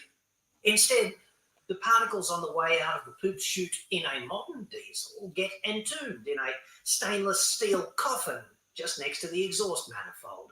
And then they get roasted in hellfire periodically when the DPF regenerates as you lope along the highway. So that's nice. Except for the particles, I suppose. But who gives an actual flying intercourse about that? Certainly not me. I'm with God on this one. I'm happy to roast those particles in hell because they never believed in me. Adblue, also called DEF for diesel exhaust fluid, somewhat uncreatively, is about effing off the gases called NOx. Well, you can probably which are watch this also later toxic. too. I wanted to point out, but he's kind of going this other way. I don't think he's awake. I'm not sure actually what's going on. But he's saying, look, it's a bit of hype. There's no real reason for the shortage to be there, which is kind of what we're saying as well. And that the media is blowing it up into something to cause a panic and whatever else. And so, but it all leads to the same effect, right? Whether it is a shortage or it's not a shortage, he's saying it's an engineered shortage, is what he's saying, right? There's no reason for the madness. There's no reason for nothing. But as long as the media keeps singing this song, then it'll register. It'll register, and the cause and effect will take place exactly as it's meant to, right? All right, next. So just on that though, you were driving along and you saw like a bunch of trains or like trucks and they're all stuck. Is that what you're saying? No, a friend of mine that alerted me to this was on the way back from Snowy Mountains. He was talking about a whole bunch of trucks pulled over on the side of the road. Couldn't go 10 k's. I'm paraphrasing, but they had a chat with some of the people there and saying, they're all out of AdBlue and so forth. Now, a couple of other videos. So you can make your own AdBlue. So this is one video about how to make urea from your own pee. Urine's produced by the kidneys, and it's a way for the body to get rid of excess water urea and water-soluble How many waste. people in China are The peeing? exact composition of urine varies from person to All of person. them. How do we run out In of general, this is what it contains. Not counting water, the largest component is urea, which mostly comes from the metabolism of food proteins. However, some of it's also generated naturally as the body degrades and recycles its own proteins. For this video, I've decided to continue this month's apparent theme of Anyway, in a nutshell, he shows you. You can make urea. He showed you how to piss in a bloody pot and piss in a pot and put it on the stove and add some things and make your own urea. So look, it's a non-issue. It's a non-issue, right? It's a non-issue. And there was another one I wanted to show you, which was the guy did some experiments about replacing the AdBlue with some other things and stuff in your car. Well, basically, it's a bad idea. And the thing is that none of this AdBlue was even around, and it seems to me the precursor was the Volkswagen diesel emission saga. Yep. Who was the goddamn fucking lawyer on that? Right. You know the lawyer was? Who was it? Reimer Schluchten. Yeah, the same Robert as doing Yeah, he was a guy. He was a hero. Yeah. Now he's a villain. So anyway, but then that happened, and then it's the whole Hegelian dialectic stuff, right? So oh shit, Volkswagen, bloody Solution. So the solution is we're going to put this AdBlue in all the vehicles and so on and so forth. And then now we have a control mechanism to go. We need to stop the diesel supply. We need to stop the AdBlue supply, which is made from piss, and the whole world grinds to a halt. Right? Fucking crazy. What do you reckon? Pretty full on. Well, I don't know.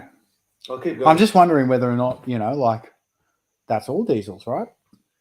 Well, not all diesel passenger vehicles. So there's only a few newer ones that I know. They've got newer diesels and they've got AdBlue tanks. But I mean, I've got a 208 Land Cruiser on diesel. There's no talk about it. There's no urea or AdBlue in it, right? No, not in that one. But I don't know if the newer ones, I don't know for sure. But if you know, why don't you put something in the comments for us? Because I saw recently they've got a bill passed, or there's a bill put into Parliament, whether it be Australia or America, where they're going to put kill switches in the electric cars. All right. So obviously, if you're like naughty or you're going outside, absolutely, that's happening. Yeah, I know, but now it's because their geolocation and all of that kind of stuff. But now it's happening. Yeah. Right now they're starting to talk about it, and obviously you can know where this is heading, which is, you can't go past the Baha'i Temple, or you can't go past here, or you can't go past there. Yeah. Well, have you seen the movie In Time? No. That's when they get when they turn 25 or something, they get another year or something. And Sounds then time familiar. starts counting down, and then they get paid in time. They earn time. Yeah, it sounds familiar. And if you're going to buy something, you pay for it in time, which is not too dissimilar to what happens now, considering most people get paid for their time. Right, so it's just a direct.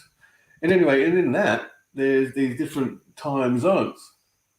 right? And someone from the ghetto where the star of the movie is you can't. You've got to pay a whole bunch of time to get to the next time, then to get to the next time. Anyway, I'm not going to spoil the movie, but he finds a whole bunch of cash, and then he ends up hanging out with the elite people and finds the whole corruption behind the whole thing, and one central guy controlling the whole system. I know. It's such a fucking bullshit movie. But anyway, there's that. You want to move on? Yeah, let's go on. Let's get one more in. I think it's probably people are probably getting a little bit.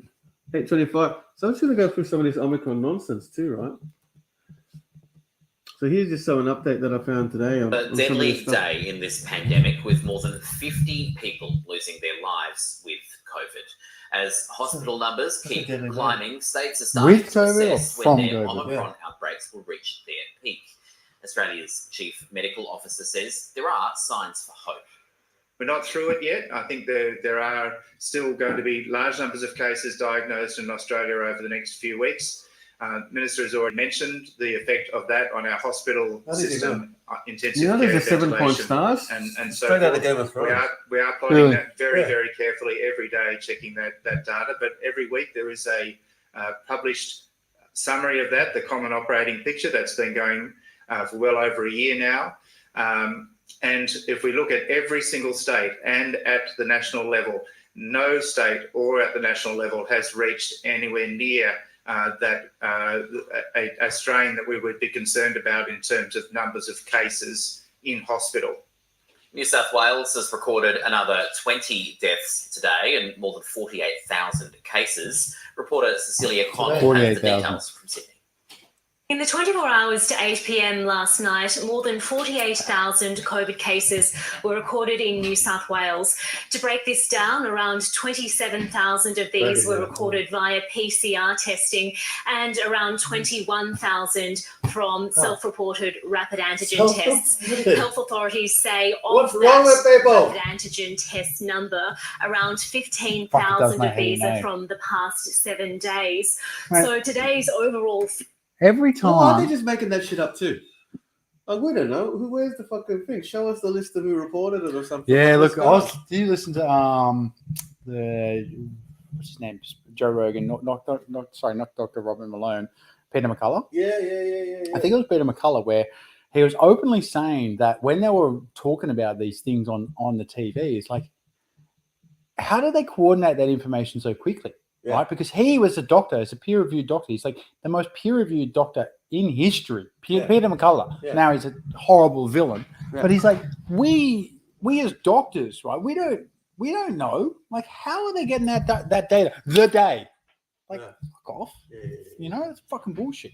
Yeah. But then on top of that, like, there's 48,000 people that fucking really into themselves. Yeah. You know what I mean? Really into yourself. If you're really into yourself, just fucking go take some selfies and go on Instagram. Don't go get a goddamn rapid antigen test. You know what I mean? Like, this is just ridiculous. Like, if you're feeling sick, don't perpetuate the nonsense, right? Because every time you go in there and go, oh, I'm feeling sick, and go line up with a bunch of fucking idiots, like, you're helping the system clamp down with more blah, blah, blah, blah, blah, right? Anyway. And go to work and save your sickies for a day that you can enjoy it. Figure of more than 48,000 cases compared to yesterday. That's a dip of around 14,000 cases. But health authorities have said all along, particularly since the launch of being able to register rapid antigen tests on the Service New South Wales app, that this figure is likely to bounce around as people record historic rapid antigen test results from the start of the year. And indeed, this figure could include people who have recorded more than one rapid antigen test. So that figure of 48. So there's all that too, right? So people are going back in time and going, recording rapid antigen hit positive. So here's another thing that came out in the meeting we had today at the park. Someone pointed out, and I wasn't completely aware of this, is that if you're an employee, you go to work and you get a rapid, okay, you're sick, you have to stay home for 7 days. The employer pays you sick pay, and the government gives you $750. Now, so I learned a long time ago that you will get what you incentivize. So that's one of the other reasons people are going, oh, let's get a positive. They get to stay the fuck home in the middle of fucking summer during, all that kind of stuff. They get an extra $750 from the government. They get their fucking sick pay. I take it back. I'm sorry. If you're getting $750, I know you're fucking look. Everyone's struggling. How do I do it? That's what's happening. I'll go get fucking. But that's what's happening. I didn't realize. I didn't know. I didn't know idea they're giving money to people to be idiots. So Like, that's why people are going even back in time too and stuff and whatever and going. I don't know. It could be the whole exemption idea too or whatever. I don't know. I've never explored it, so I don't really know. But I know that there's something going on. Like people are lining up. People are saying, "Oh, I've got to get it to go traveling." I'm like, what the fuck was the point of the vaccination? Like, I thought that was the whole point of the vaccination. Like, why you got to get the test now to go traveling? Like, what the fuck's that about? I don't know. Right? Fucking lied. Mate, they lied. They're lying. And you keep believing them. You keep believing them. Why did you believe them after 2 weeks? 2 weeks to flatten the curve and you still fucking, like, just let go. Let go of anything these dickheads are saying and just let go. Just go, okay, that's all bullshit. That's all bullshit. They lied to me 100 times up until now. But you still go to these meetings and like, not the meetings, sorry, family fucking things. And, people like, I went to one the other day and like. But they're lying to themselves a lot too, right? Well, there's that going on too, right? What are your thoughts then on regards to me or you? Them? Well, both. How? Like, obviously, there's a yes culture, right? When you go to a certain place and you have a certain view, you're either going to have your job or not have your job. You can't go to CNN and go, I'm voting for Donald Trump. You can't go here and say, I've got this particular, like, idea. Yeah. Do you think they're going in there with the best intentions and maybe having a seed of doubt, but within that culture of everyone going, yes, right? They're just, next thing you know, they convince themselves. Yeah. Because I think that's what's going on with doctors, right? Yeah. Because doctors aren't stupid, but they're also not leaders. Yeah. There's a condition I read about that sort of points to this, but I can't remember what it's called and things like that too. But it's a way of self-delusion, right? And I guess it's a coping mechanism, right? It's a survival mechanism. Yeah. You go. Yeah. The idea of this is too painful. So it's better to fucking deal with the lie. And I'm just gonna go with the lie because it's more comfortable. Yeah. Just go, just sit in that space and leave that lie. And you delude yourself to that point because dealing with the trauma of that it's too hard. Whole idea. And of course, in this case, the truth will lead to like a massive shift in, once again, all your connections to what you hold incorrectly hold dear to you. The stuff, potentially, mostly. The stuff, but also some relationships, because there's this whole idea of fitting in. Interestingly, I had a friend for a long time who was stupid. Hillsong Church. Double stupid. I've got another Hillsong Church video I want you to watch too before we go. Hillsong Church and something else. And, I showed him some videos about a whole bunch of different things. And he ended up going, yeah, look, I get it. But my whole family, including my children, my extended family, all my wife's family, a whole bunch of things, blah, blah, blah. It's too hard. If I stop going to church, I'll lose everything. I'll be, like excommunicated from the whole thing. And I'm like, that doesn't sound like what church should be about. That sounds more culty to me than anything else. Well, they have the same thing with the Mormons, right? Yeah. But it's not only that. Like it happens in every little circle. Like if you're in a, I don't know, I'll use a soccer example again. If you're in a soccer example thing and something else, and everyone's doing a certain thing there, and you go against the grain, then you do risk being, speaking out, excluded from that. If you work in healthcare and you're speaking out, and you can be excluded. If you're something else, there is this idea that we are an amorphous mass that needs to move and operate and think the same, or we get excluded. Or we get excluded, right? And it's only people like us. I don't give a fuck. I'm happy to be by myself. Fuck your system, right? And then you find someone else, and I don't give a fuck. I'm happy to be by myself. And now we've got a group of two, and we start a show, and you try and get more people to join. Yeah, come on over. Man, we've got 5 at the moment. Woo, woo, woo, There's 7 of us. All right, there's at least 7 of us. That's great. No, thank you very much for all the kind stuff. I mean, we've got 52 subscribers on YouTube. That's great. 57 followers on Facebook. And to be honest, we'd be doing this if no one was watching, because this is what we fucking do anyway. This is our coping mechanism for all of this, and I hope you enjoy some of what we're talking about anyway. Yeah, it really helps, just like catching up with someone who thinks the same. Yeah. So this is something else I found funny. You can watch this whole thing again, but the other one, but here. It looks and sounds like a music festival, but Hillsong insists it isn't one. Videos show hundreds of people Swear to singing God. and dancing at a It's not Hillsong youth camp near Newcastle Blasphemy. with no masks in sight. It's angered many in the music industry, which is suffering from a ban on singing and dancing. Country singer Troy Casadale tweeted, "While all other music festivals are heading down the toilet, same as last year, Hillsong are no masks, singing and dancing like we've all been told not to do." I think everyone would feel completely frustrated and yeah. shocked. But part of me goes, fucking good on them. Mm. Because that's what you and me fucking want to do too, right? But the fact that Hillsong's thrown in people's faces, I mean, there's a duality about it, right?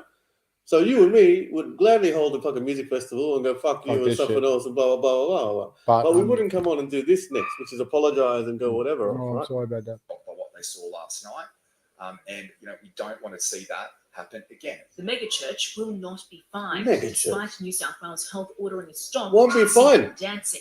Won't be fine. While this Djokovic cunt get kicked out of the fucking country, can't fucking play. He's got $210 million, by the way. Really? Djokovic. Oh, right. Just in general, yeah. He's a multi. Fucking mate. He can buy his fucking way through shit, right? If he wants. He's getting kicked out of the country, lose the court case. These motherfuckers. How many cunts are in there? And there was a church in Blacktown that held a service on a fucking Sunday in the middle of lockdown, and fucking they gave out $300,000 worth of fine or something to add everyone up, right? And these guys get nothing. Hillsong has apologised, saying, "We regret giving any perception that we were not playing our part to keep New South Wales safe. It comes They don't as the give a state fuck. recorded its deadliest day of the pandemic. There were 29 deaths, 15 men and 14 women. 19 people were vaccinated and 10 were not." Pressure on the health system is only going to increase, with hospitalisations expected to peak next week. All right, Mark says to wait. What are we on to next? So we talked about the Adblue shortage leading to, well, transport shortages and food shortages. And then here's the news telling you something else about it, right? We really are in the most challenging time that we have ever faced. 2 years into the pandemic, the country is facing a new type of crisis. We have a whole lot of places where, around 50% of the staff are just out. There's a multitude of aspects of the supply chain, and they're all breaking. Many of the foods and products we're used to seeing with our local. So here's where we've seen the Adblue is what's causing trucks to not ship food around. And here they're going, we're on the staff shortage, something else, and blah, blah, blah. So maybe it's a little bit of both. But Pause there. They're always tweaking it, right? Cheers. Oh, we've got a case of Corona. Sorry, that never gets old. It won't get old. It won't get old. Yeah. But like, for example, right? You go onto The Guardian or any ABC, who we're probably looking at right now, they did these posts in regards to the nurse shortage. You know what I mean? Yeah, yeah. And it's just fucking idiots after idiots. Yeah. Saying, oh, we increase their pay. And do this, and do that. It's like, I know. And if you paradigms, yeah, I know, but if you like, how can people not even contemplate that the fucking nurses don't want to take the fucking poison, and they see people collapsing and they don't want anything to do with it? Like they're anti-vaxxers. They're like these people. Anyway, it just does my head in. But it's the same sort of thing. These people in these places don't fuck your job, fuck everything, fuck your whole system. I'll find something else. There's 10, 20% of people, 90%, 80% of them have conformed. But still, that's going to make a dent in the system, right? It doesn't matter where it be. If there's 5 people in the one shop and one of them fucking goes, plus on top of that, you've got everyone just fucking wanting handouts and everyone's got a little bit fucking, how are you? The whole system's collapsing. It's got something to do with forcing people to take goddamn poison. Yeah, this is going down a certain path. So we'll watch a bit more of this, and I've got 1 or 2 more things just on this complex chain of manufacturing, transporting, and even stacking shelves is breaking down. It's breaking One down. simple reason: not enough workers. Not enough Adblue. Not workers. This absenteeism problem is the biggest issue that supply chains have faced over the last 2 years, and that's saying something. No, pause it. Michael Burge. So I was telling you the other day, like, I don't know if you ever watched Ice Age Farmer, right? Ice Age Farmer, great. Go check him out. But he was saying in Western Australia right now, right, at one of the granaries. So I don't necessarily know the details, but what I'm saying is correct. Anyway, at one of the places where all the farmers come in to sell their grains to the wholesalers, right? So the farmers bring in their shit from the goddamn thing, and they all go to a place. Yeah. So you go there and you go, oh, fucking this much for a bag of grains, this much for a bag of grains. Anyway, they're stopping. Yeah, shit like that. I don't know. I've never been to one. But they're stopping farmers from getting into the place to sell their grains. Guess why? Can you guess? Because they're not fucking vaccinated. But they found COVID on a papaya, remember? He's dead. He's fucking dead. That guy's dead for saying that. He's 100% dead. The vice president is Tanzania.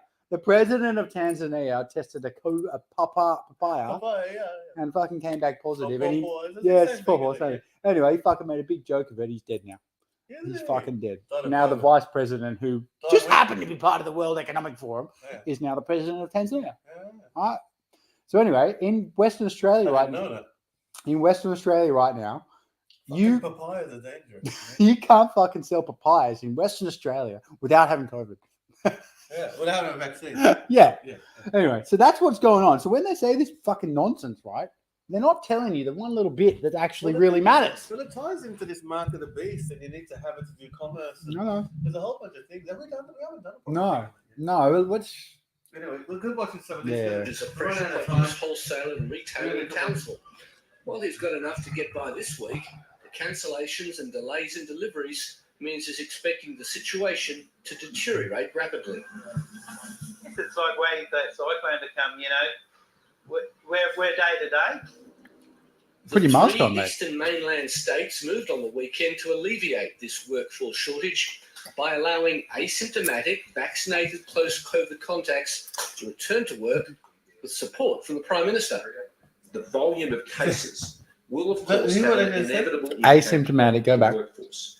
And so we're looking to maximise the volume of cases by allowing asymptomatic, vaccinated, close COVID contacts to return to work with support from the Prime Minister. Gotcha. Yeah, I know what you're saying. Right. So only vaccinated people can go but to work. asymptomatic, close contacts, whatever. But like for the longest time, they've said, you got to stay at home, you got to stay at home, you can't fuck around. Well, you've seen that TikTok video that got like 1 billion videos. It was one doctor just going, him trying to figure out how, I think the word was, it was just a doctor. And he's like, him trying to figure out how vaccinated people who have COVID are allowed to go back to work.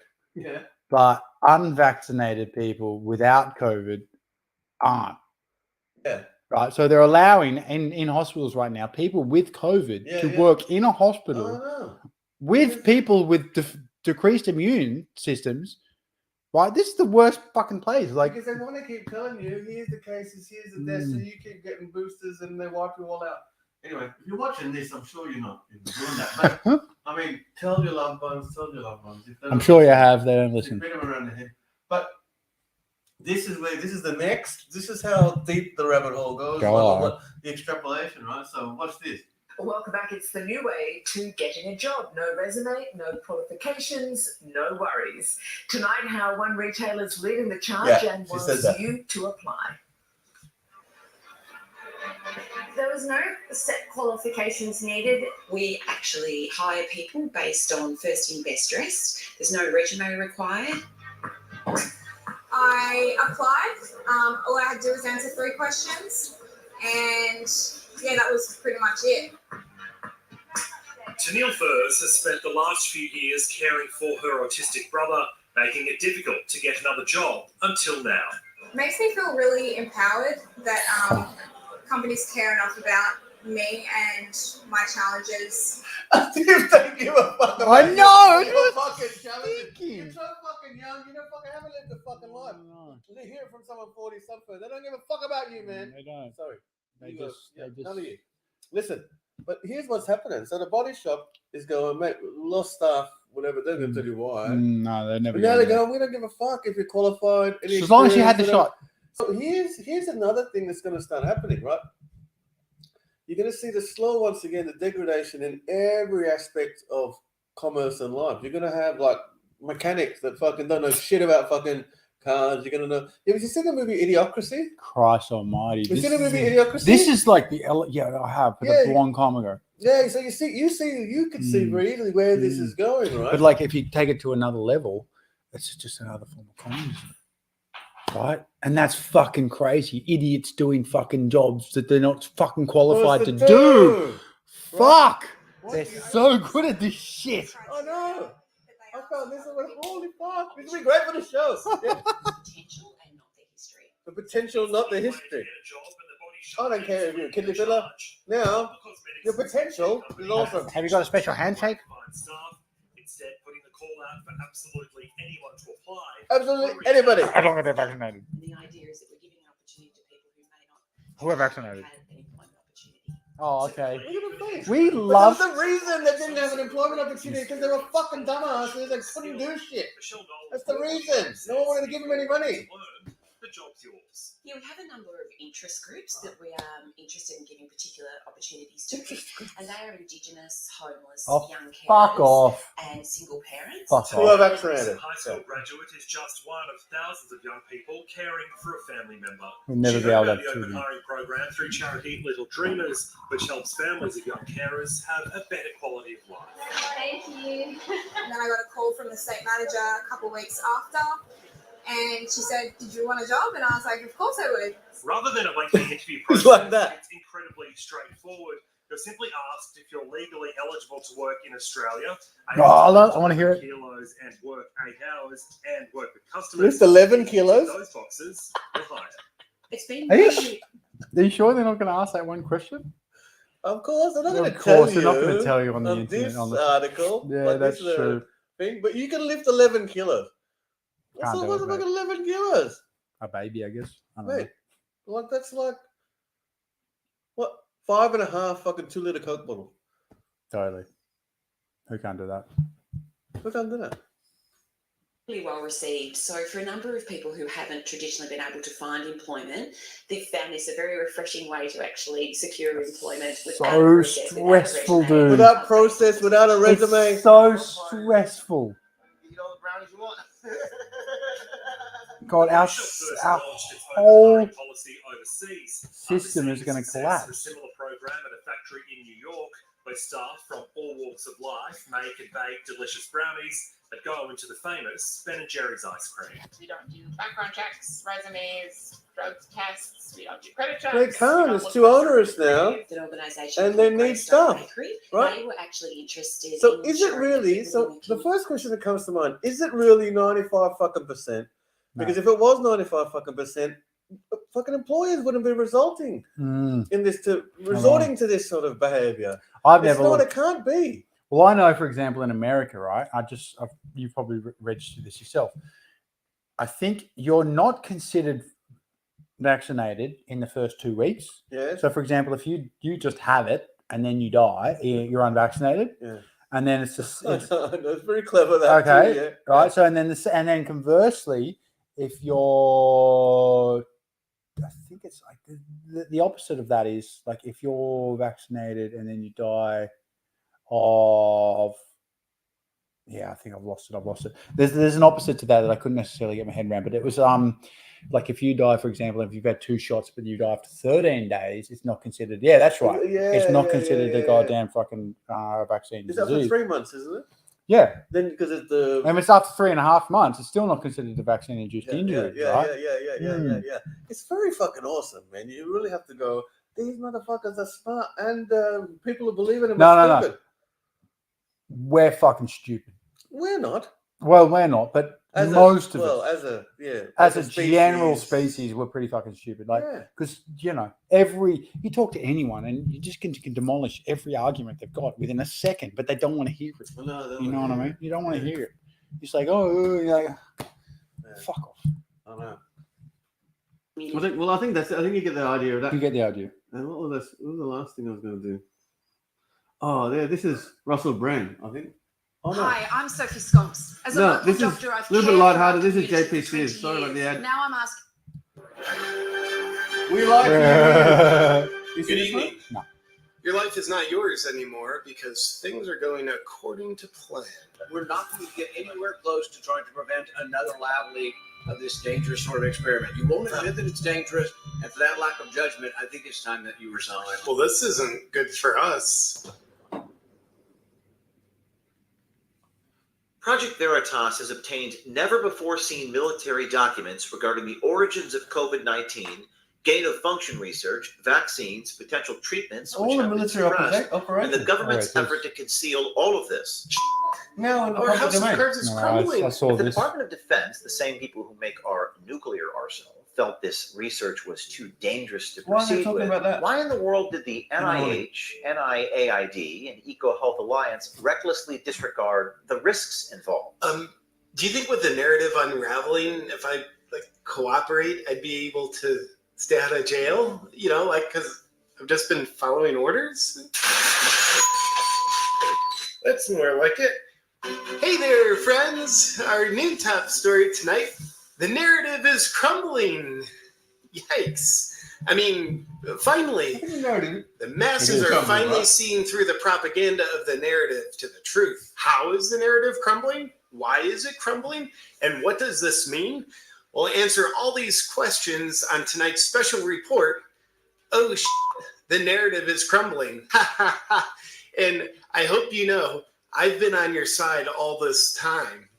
You know that, right? Can you call my lawyer and ask him to meet me here after the show? Well, just how many people are waking up? In a recent poll I ran on yours truly's YouTube channel, I asked this question. What do you think the lockdowns are about?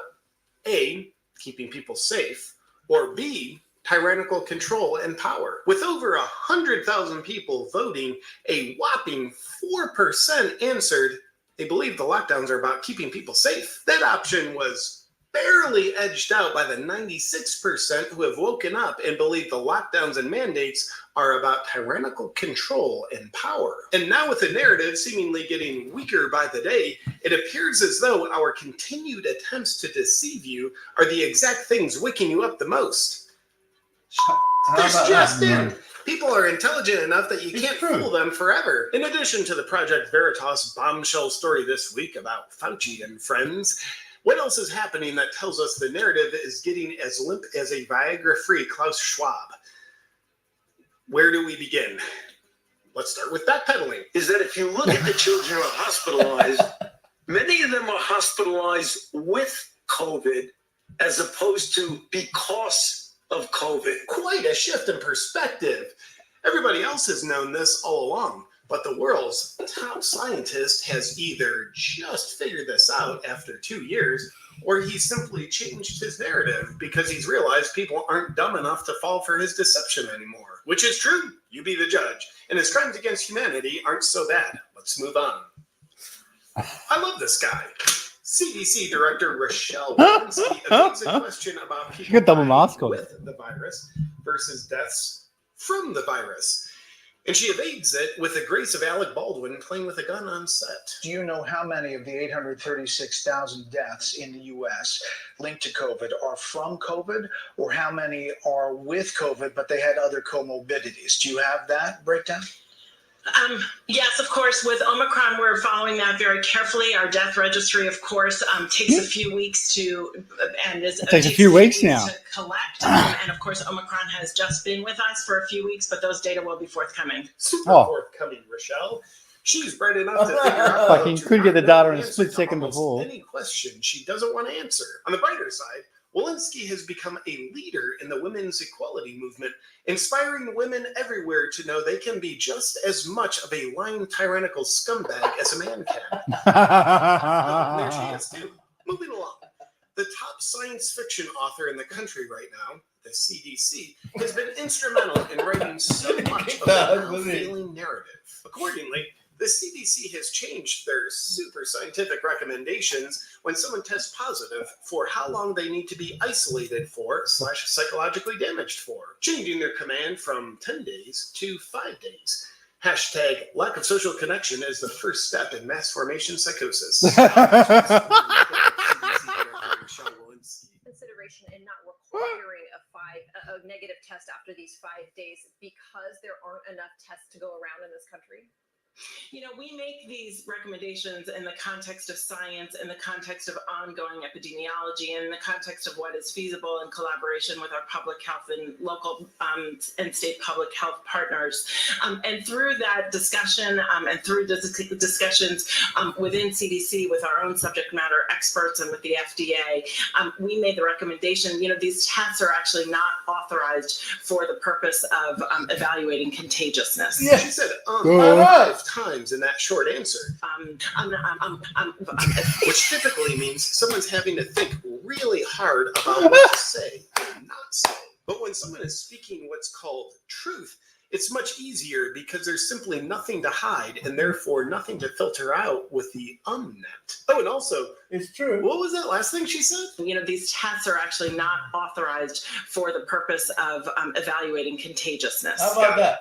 The tests aren't authorized to evaluate contagiousness. Brilliance of the narrative is really off the charts on this one. As we're continuously told, we need to be nasally raped repeatedly in order to control the spread of this uncontrollable disease, which is called contagiousness, while doing so using a test not authorized to evaluate contagiousness, according to Rochelle Walensky, who is very qualified for her job, by the way, because she is a man and may or may not be white.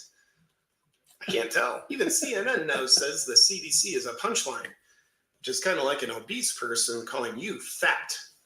Check it out. Recognizing the CDC has turned into a punchline. It is so sad, but it's true. The CDC has turned into a punchline. And let's keep the truth from the public news. The FDA asked the court for 75 years to keep Pfizer safety data concealed from the public before they have to reveal it. Nothing fishy about that. That's like if your wife asks you, "Are you cheating on me?" And you say, "I'll answer that question in 75 years." There is nothing suspicious about that. The public thinks the FDA and the pharmaceutical cohorts are trying to hide something when they see them trying to hide something. Very paranoid. Nonetheless, a judge has not granted them 75 years. The FDA has been ordered to reveal it all in 8 months. Why can't they do Still it too long. But let's get those sales up while we can before something is exposed that they'd rather keep hidden for 3/4 of a century. And a major factor decompose has been the truth that's been exposed on the Joe Rogan podcast recently. With 2 of the most credible doctors you can find, that we didn't want you to find, Dr. Peter McCullough and Dr. Robert Malone, single-handedly causing a shift in consciousness about the narrative. Dude, are the Clintons going to take care of these guys or not? With freedom of speech, open debate always leads to the best, most truthful ideas winning out. The only purpose of censorship is to hide the truth, so a worse idea built on lies can win. And because free speech has been replaced with censored speech, Dr. Malone's appearance on Joe Rogan's podcast was so important that Congressman Troy Niels submitted the transcript to the congressional record so that big tech can never restrict people from receiving the information. This just in. The Supreme Court has just blocked Joe Biden's fax mandate. It's all crumbling down. A few months ago, those who try to control the narrative threw Joe Rogan under the bus, smearing him for successfully using alternative treatments instead of him being blindly obedient. Big mistake. What they actually did was wake up a fucking dragon. Joe Rogan, who is a man of the people, now seems to be more dedicated than ever to exposing their lies with the light of truth. It's kind of like the authoritarians took Liam Neeson's daughter. It spelled the beginning of the end for them. Now, instead of the few who control the narrative controlling the people with the narrative, the people are controlling the narrative based on where they're putting their attention. How so? Recent stats show each episode of Joe Rogan's podcast gets 13 times the viewership of CNN, making it the #1 source of news, well, in the world. For some reason, people would rather hear truth and sincerity than lies and deception. Doesn't make any sense. But what that means is the news source that people are now trusting the most is a first of its kind, never seen before thing called a trusted news source. Why do people now ignore CNN and trust Joe Rogan? Well, according to Dr. Jordan Peterson, it's because he doesn't lie, don't talk down to his audience, or manipulate for his own narrow advantage. Little do they know that Mr. Horst D. Wormer himself is trying to manipulate people into doing their own thinking and following their own hearts. What a deranged maniac. Why can't Spotify censor this guy? Nothing good ever comes from free speech. What else is a sign that the narrative is crumbling like a fully compliant soccer player on the field in Europe? Fauci almost accidentally told the truth about his partnership with Fully a certain group of compliant people. soccer player. Watch. We had a collaboration with some Chinese scientists.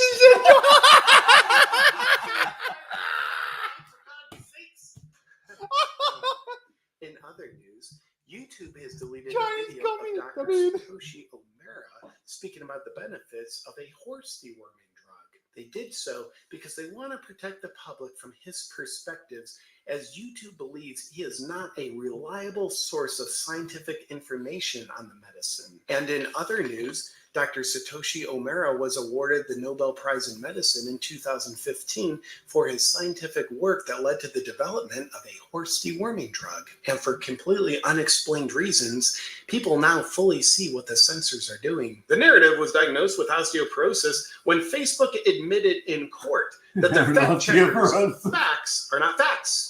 They're merely opinions. And Twitter, the social platform engineered to keep the narrative alive and kill the truth, is being put on life support. Twitter's stock price is down 50% from a year ago. For something that sucks the value out of society, it's still way overpriced. Should you sell your Twitter shares? To find out, just keep an eye on what Nancy Pelosi does with hers. How are the people feeling about the major politicians around the world that have been pushing the narrative for 2 years at the expense of the people? As you can see, people are still loving this tyrannical French politician as they're continuously showering him with love as they're pelting him with dirt and seed. In France, here's 100,000 freedom fighters standing together against the mandates that the narrative propagates. For that matter, here's video footage of freedom fighters gathered all around the world together that we've absolutely tried to keep hidden from you. They're either protesting against the mandates or for more mandates. We're really not sure, but we'll try to have that data for you soon. Right, Rochelle? Those data will be forthcoming. Very soon. Thank you, Rochelle. And then there's this guy in Australia. You may only leave home for 3 reasons. Same energy as the way Harvey Weinstein would hit on a woman. Too much, too fast, too predatory. Kind of makes you obvious, good sir. Therefore, the more authoritarians like this talk, the more they wake people up. It's kind of like an earthquake of dishonesty making the structure of the narrative crumble. AOC was caught in the act of not believing her own narrative about wearing masks, avoiding traveling, and about Florida being a death trap because it's not locked down. When she was spotted not wearing a mask after traveling and still being alive in Florida somehow. Just confused about why people don't believe her narrative that she also doesn't believe. I guess it's because people would rather date her than believe her. And most powerfully, here's a brave Canadian woman speaking on behalf of, well, all of us, to authoritarian dictator Justin Trudeau. You've sold us out to globalism.